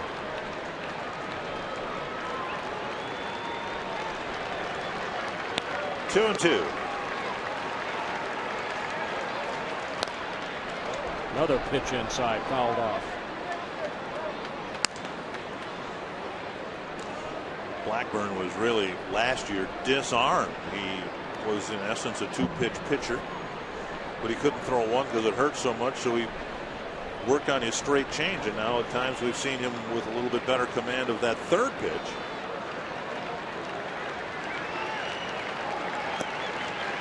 Another 2-2 to Saunders. Got him. Fastball tailing away. Yeah, great at bat, or great pitching by Nick Blackburn, his 6th strikeout. Time for the 7th inning stretch in a tie game. Brought to you by Medica.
McDonald's. Try one of our 3 Angus snack wraps. They're full of unbeatable flavor. And by the new Quest 5-year Price Lock Promise. Visit quest.com/promise for more details. Twins scored the first 2 runs of the game. Mariners with one swing of the bat tied it up, and that's where we're at, going to the bottom of the 7th. Bottom third of the lineup for the Twins, starting with Danny Valencia to face Doug Fister in the 7th. That slow breaking ball. 74 miles per hour, but it missed. Valencia 0 for 2, a strikeout and a fly ball. It'll be Valencia, Rivera, and Casilla. Here in the 7th.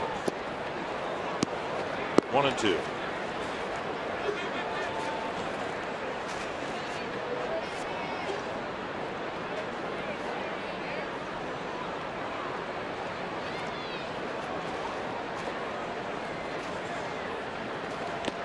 Foul tip, and Olivo hangs on, 1 away. And strikeout number 6 in a ball game, getting Valencia for the 2nd time.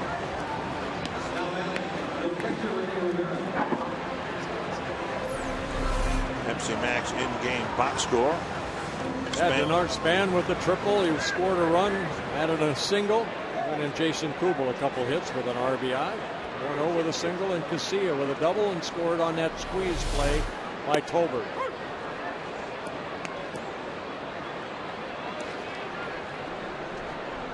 One strike to Rene Rivera. For the first time today, 2 strikes. Ron Gardenhire said there is now a target date set for Joe Mauer as he tries to work his way back to catching duties with the Twins. He's going to be a designated hitter tomorrow, and the training staff down there does have a target date for Joe. Of course, Ron Gardenhire wouldn't give us that date. Just missing the inside corner, 2-2. But for weeks we've heard there's no timetable. There's no timetable. Well, now there is one. We just don't know what it is. This one lifted to short right down the line, and a very long run for Ichiro, and he'll play it on a bounce. So Rivera reaches on a bloop single with 1 out here in the 7th.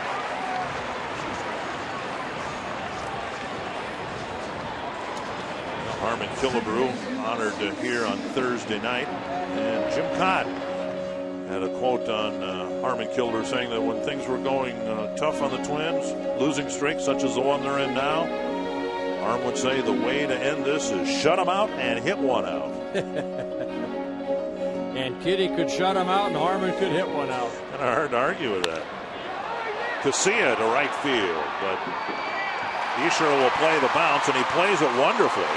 Now Casilla will be held to a single. Rivera will go to third, but Ichiro Suzuki absolutely froze Rivera halfway between first and second and nearly kept him from advancing. Well, you know, the good thing out of this, yes, he froze Rivera. He had to go halfway, but if Ichiro hits the cutoff man, the first cutoff man, Rivera's probably out at home. Casilla showing off some power here today.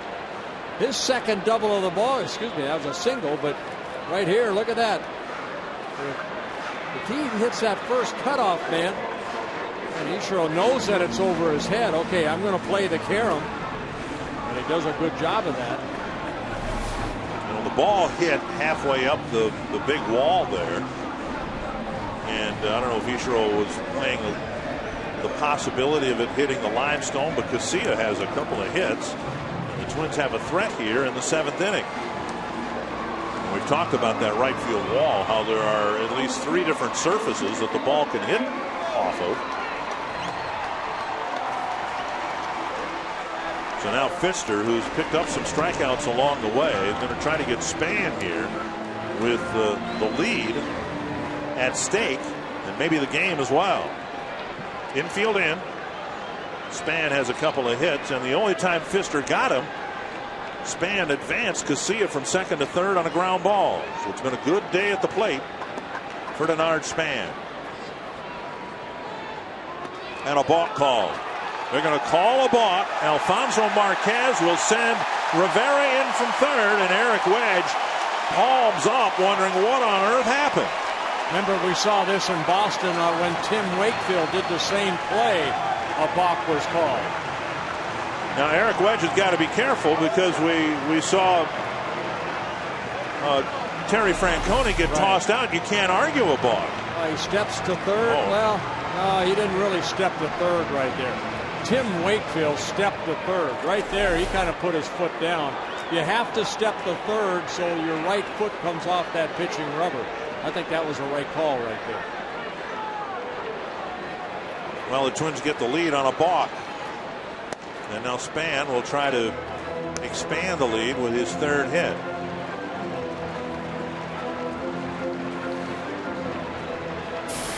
Umpires can call that too if you're deceiving the runner, and you have to step toward third. You have to make sure that you step toward third. And he kind of put his foot down and kind of went between the halfway point. Would a pitchers never deceive runners, there'd never be a pickoff. 1-1 to Span. Well, we'll get Joe West up here to explain that. Span down the left field line, his third hit. Casilla around third, he's coming in. Span to second. And the ball rolls through Olivo, and Span will go to third. Well, Span delivered the hit.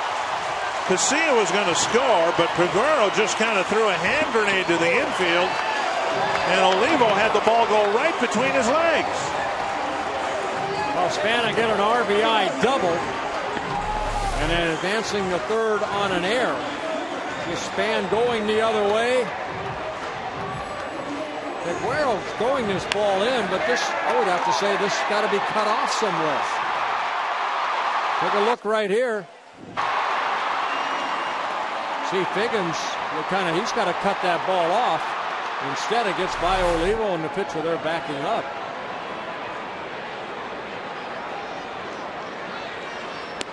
And now the infield in for Tolbert. And he's already dropped down one squeeze bunt successfully. Figure out who the error is on yet. Is it on Olivo? Yeah, they give it to the catcher, Olivo.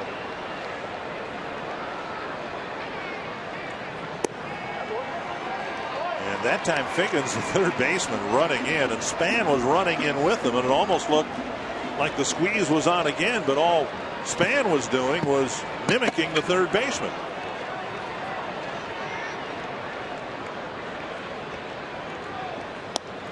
And at the knees, 1-2.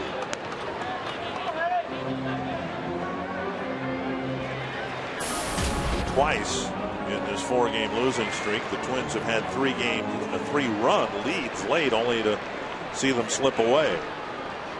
Every run, therefore, important. And Tolbert will try to get Span in now with a 2-2 count.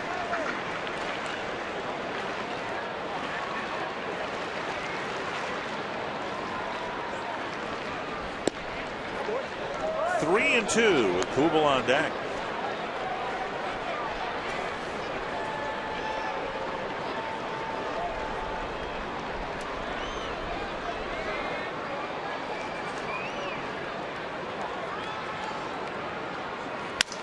Snap bat and a foul ball just wide of the bag.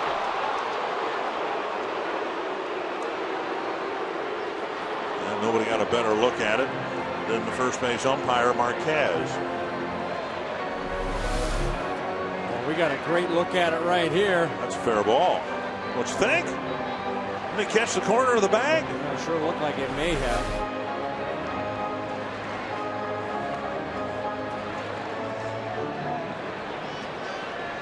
Three and 2 to Tolbert. Trying to punch one through the infield here.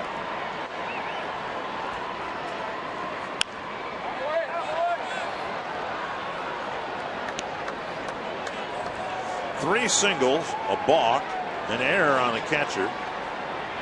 So far, tallying 2 runs for the Twins. To left, Peguero coming in. There's the catch. There's the throw off line, but a strong one, and Span just bluffed the tag, 2 down.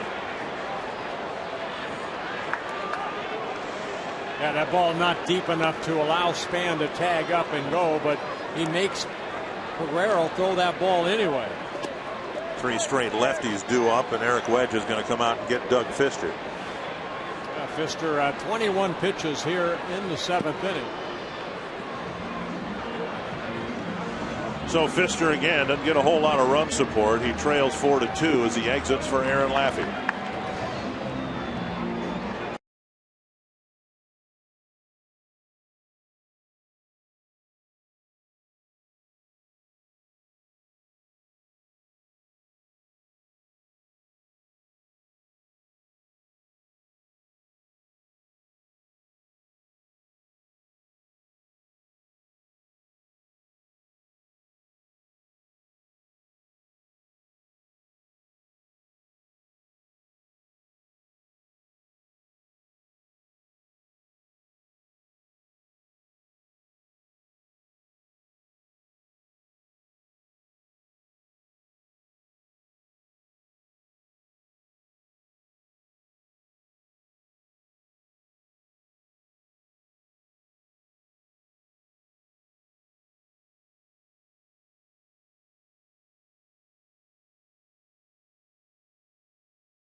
North is brought to you by Grand Casino. The best stories start here. By AT&T. And by Comcast. Call Comcast Business Class at 800-391-3000 to turn your business into a fast business. Aaron Laffey coming into the ball game, pitched last night with mixed results. Well, Aaron Laffey, I ran toward the end, but 2 1/3 innings. He threw 33 pitches, 20 for strikes. He did give up a 2-run home run to Jim Thome in the 7th inning. But Laffey, the only left-hander in that bullpen for the Seattle Mariners. He came in the 5th inning. He retired Danny Valencia to end the 5th inning. And he worked 2 more innings. Kubel at the plate, single, driving in a run in the 1st and a double in the 3rd. Anthony, strike 1.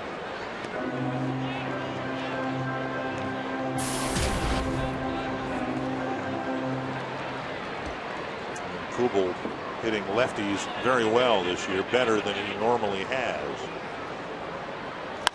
Lifted to left. Peguero should end the inning. 2 for the Twins on 3 singles. They lead at 4-2 going to the 8th.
may not be reproduced or retransmitted in any form, and the accounts and descriptions of this game may not be disseminated without the express written consent of the Minnesota Twins, LLC. Nick Blackburn will start the 8th inning. The Twins bullpen in even more of a state of disarray. Ron Gardenhire saying before the game today that Matt Capps and Joe Nathan are unavailable tonight because of prior use. Ball 1. So the relievers who are available, the two lefties, Dusty Hughes and Phil Dumatre, Alex Burnett and Swarzak. Kevin Slowey's out there, but he's unavailable by his own decree. Fouled away, 1-2. So as we've got a 2-run lead here and 6 outs to go, Blackburn, approaching the 100 pitch level, would love to gobble up every out he can because we're not sure who's going to be closing games tonight. Flipped foul. And it's still 1-2. That's why in last night's ball game I thought Carl Pavano had a chance to go out for the 8th inning. He had 108 pitches, but he had retired at last 8, and I was talking about how he was in a better groove. He left after 7. Nathan unable to get out of it, and anytime you have to bring in your closer, and we've seen it in the 8th inning, you're in trouble. 2-2. Ichiro to center, playable for Span. 1 down.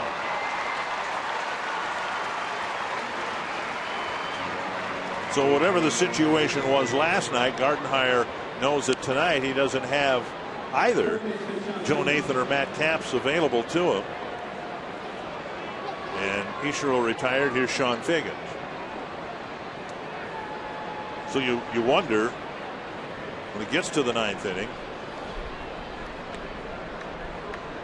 who might get the save opportunity.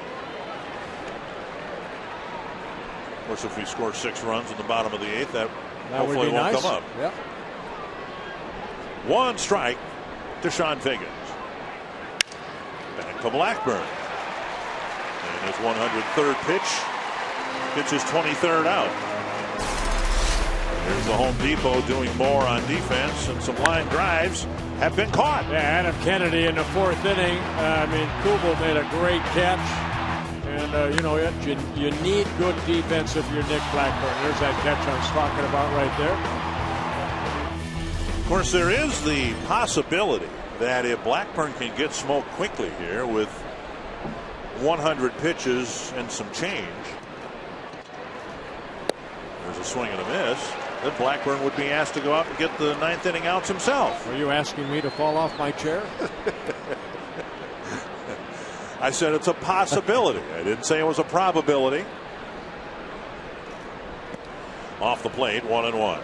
Well, he has pitched outstanding. 7 2/3 innings for Blackburn. He's given up 7 hits, 2 runs, both earned, no walks, 6 strikeouts. 2-1. And so important to keep the bases empty because what little power the Mariners have is represented first in Smoke and in the next guy, Jack Cust, who homered in last night's game.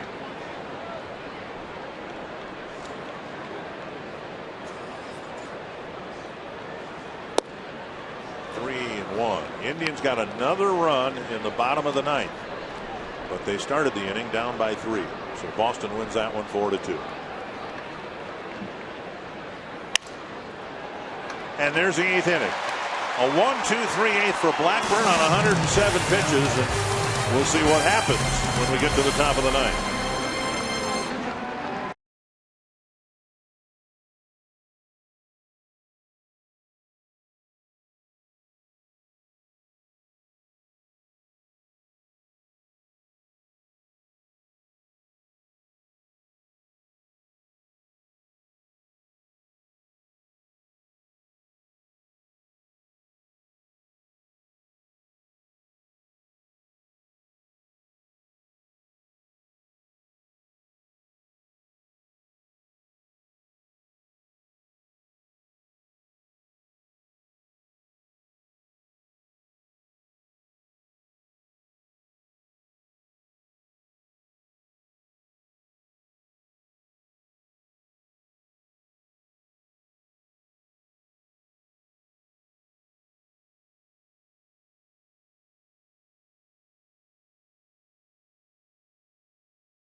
here at Target Field. Stay tuned to our continuing coverage on Quest Twins Live featuring the Toyota post-game wrap. We'll discuss Denard Span's night tonight, spanning the diamond and the job that he did tonight. Single, double, triple, and a run scored. What a job he's done for the Twins in this homestand so far. Executing the suicide squeeze, we saw Tolbert and Casilla execute that to perfection. Roy, Burt, and Anthony will take us through that.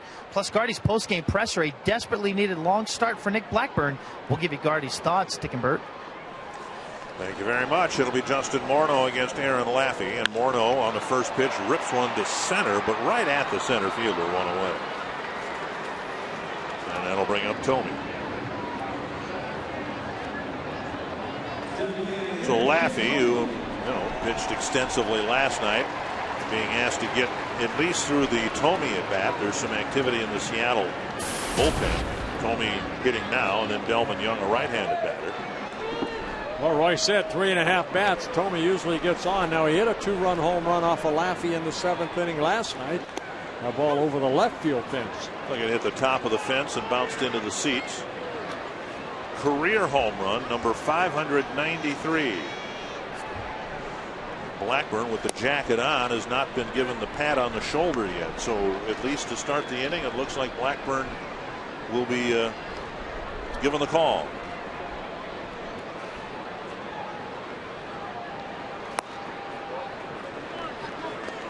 Do we have smelling salts up here? I'm still with you. You okay? Yep. I want him to get it. 2-1 to Tomey. Big time. Checked his swing, and it's 3-1 with Young on deck.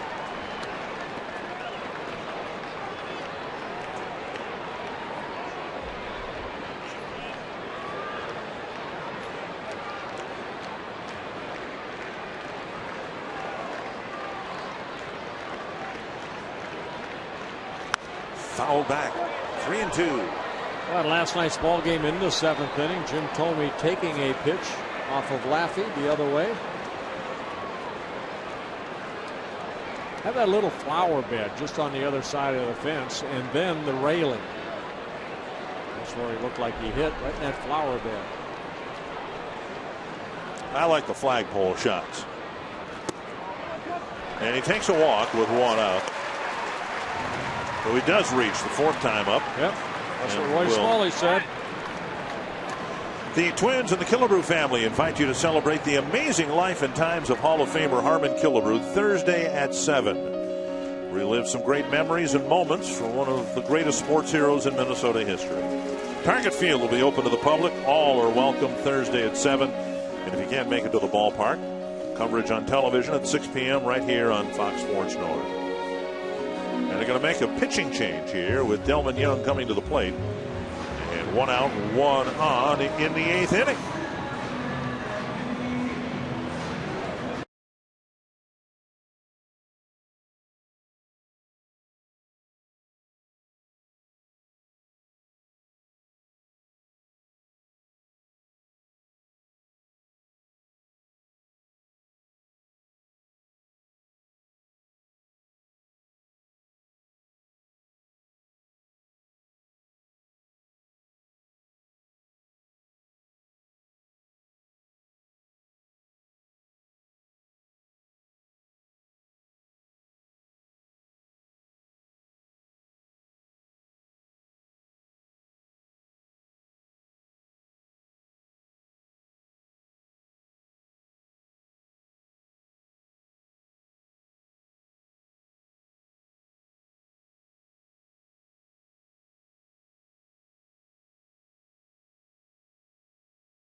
Ossie Bluege was the guy who signed Harmon Killebrew. Came all the way out to Payette, Idaho to see him play. Harmon hit a long home run as a high schooler.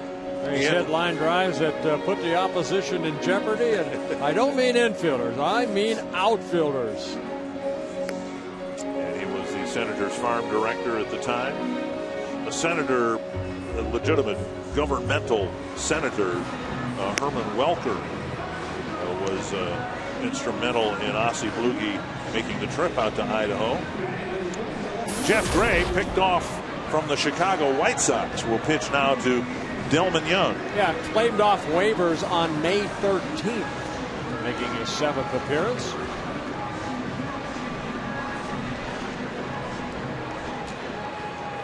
And Gray, part of improving the Chicago bullpen. He actually pitched pretty well when some others weren't out of the Chicago pen.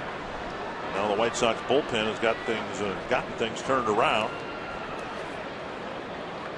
Repko at first, and Young takes up and away, ball 1.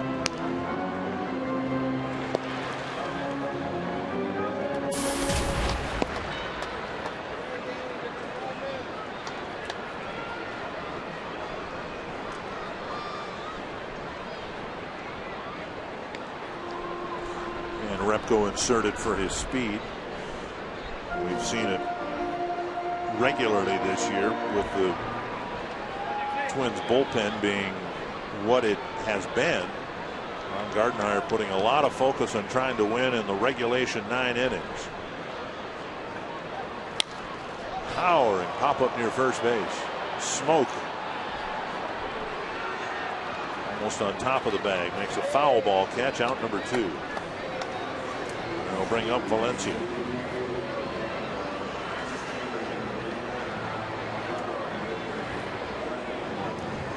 Valencia 0 for 3 with a couple of swinging strikeouts against Doug Fister.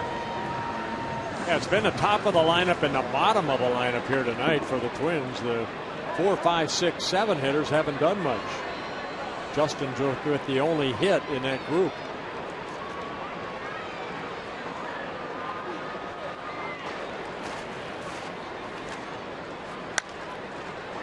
Pushed foul, 1 strike.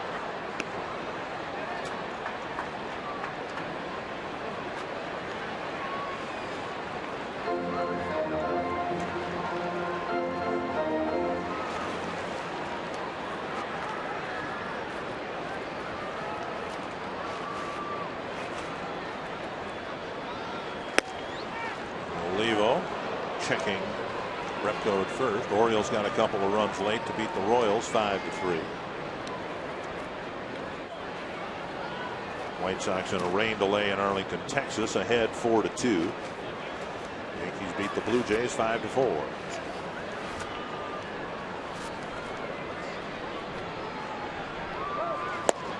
Repko goes. And he steals second with Kennedy unable to field the throw. The throw looked like it actually hit Repko. So a stolen base advances the pinch runner into scoring position. Yeah, Repko steals his second base of the year. And Olivo's throw, almost like a little two-seamer right here. Watch it go back, and then Kennedy had it in his glove, and maybe with the contact right there of Repko, the ball fell out. Boy, he actually took his glove with him.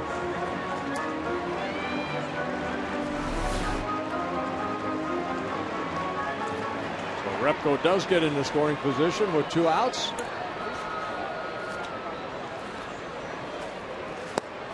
Did he check his swing? Strike 3, inning over. Valencia out for the 3rd time, swinging a couple of times on pitches way outside. Blackburn will try to complete the game and get a win when we come back.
Twins fans have been holding their breath a lot of the time when the ball's been handed off to the bullpen, and here's Nick Blackburn taking the mound in the ninth. And look at the people in the background. They're standing.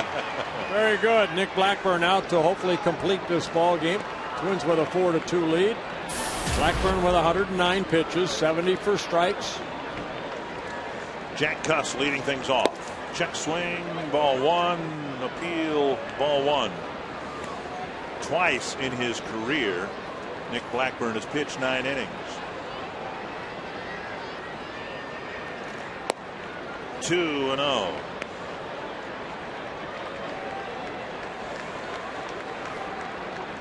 He's had a couple of 8-inning complete game losses. Swing and a miss, 2-1.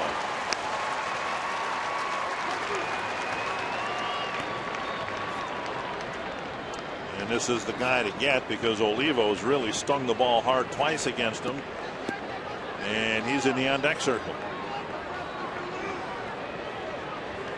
Well, when your bullpen is beat up a little bit, you want your starter to go a little deeper. And Blackburn trying to pick up the bullpen right here. His last complete game coming on May 4th of last year against the Tigers. Alex Burnett. And a called strike. And instead of it being 3-1, Blackburn gets the call, and it's 2-2.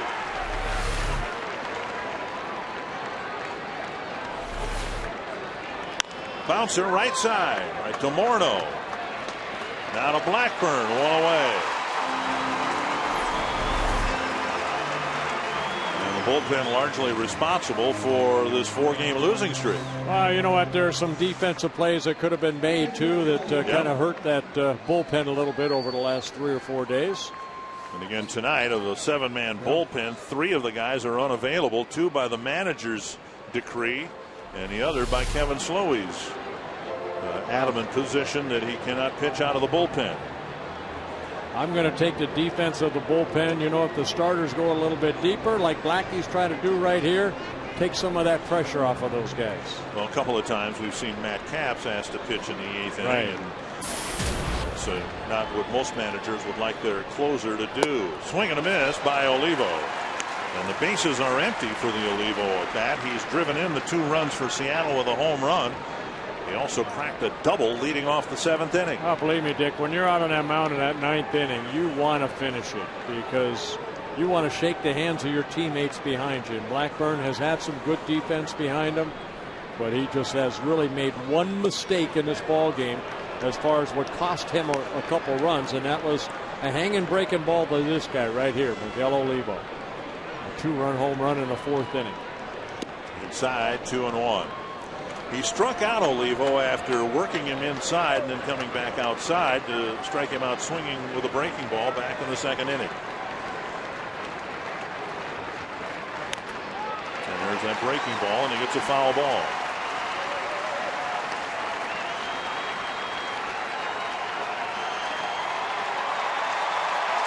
I love it. The crowd in it.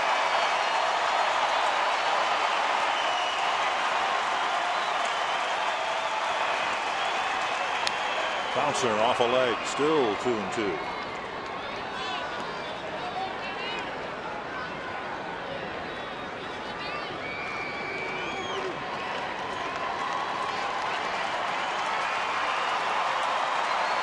Off day Thursday. Starters get an extra day. Good swing right there by Olivo on that high fastball.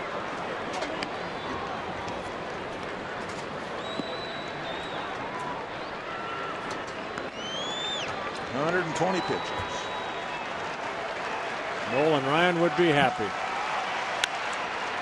Another one flipped. I'm happy. I was going to say we have more immediate concerns here. You've got a smile on your face. Always, Dick.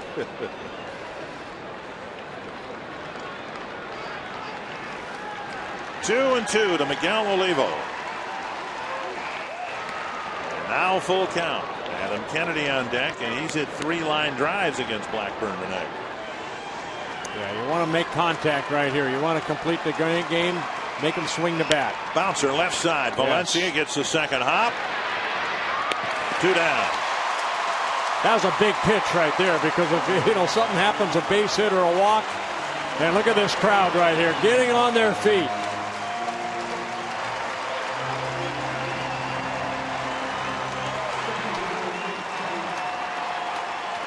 Heck, I'm going to get on my feet. Kennedy, line to right. Kubel with a nice catch. He threw to second for a double play. A diving catch on his line drive in the fourth. Then he lined out to Span.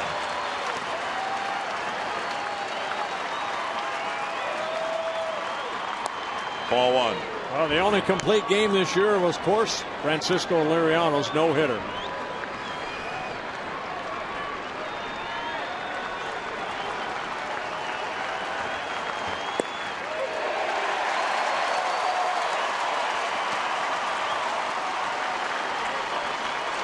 One and one.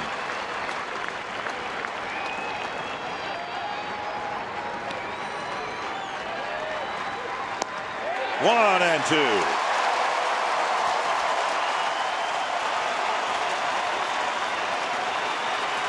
Everybody on their feet.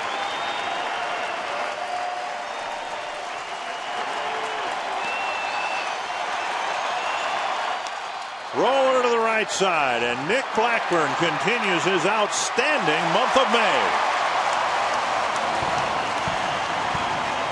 He retired the last 7 men he faced. Now that's the way to finish a ball game, a complete game for Nick Blackburn. And the Twins do win. As you promised. As I promised, yes, on KFAN. And an annoying 9-game home losing streak, Anthony LaPanta, has come to a close here tonight. A much-needed complete game effort by Nick Blackburn. We'll show you how he did it tonight. Take a look at how Denard Span continues to swing a hot bat. Roy Smalley and Bert Blyleven will teach you how to execute the suicide squeeze, and we hear from Gardy next.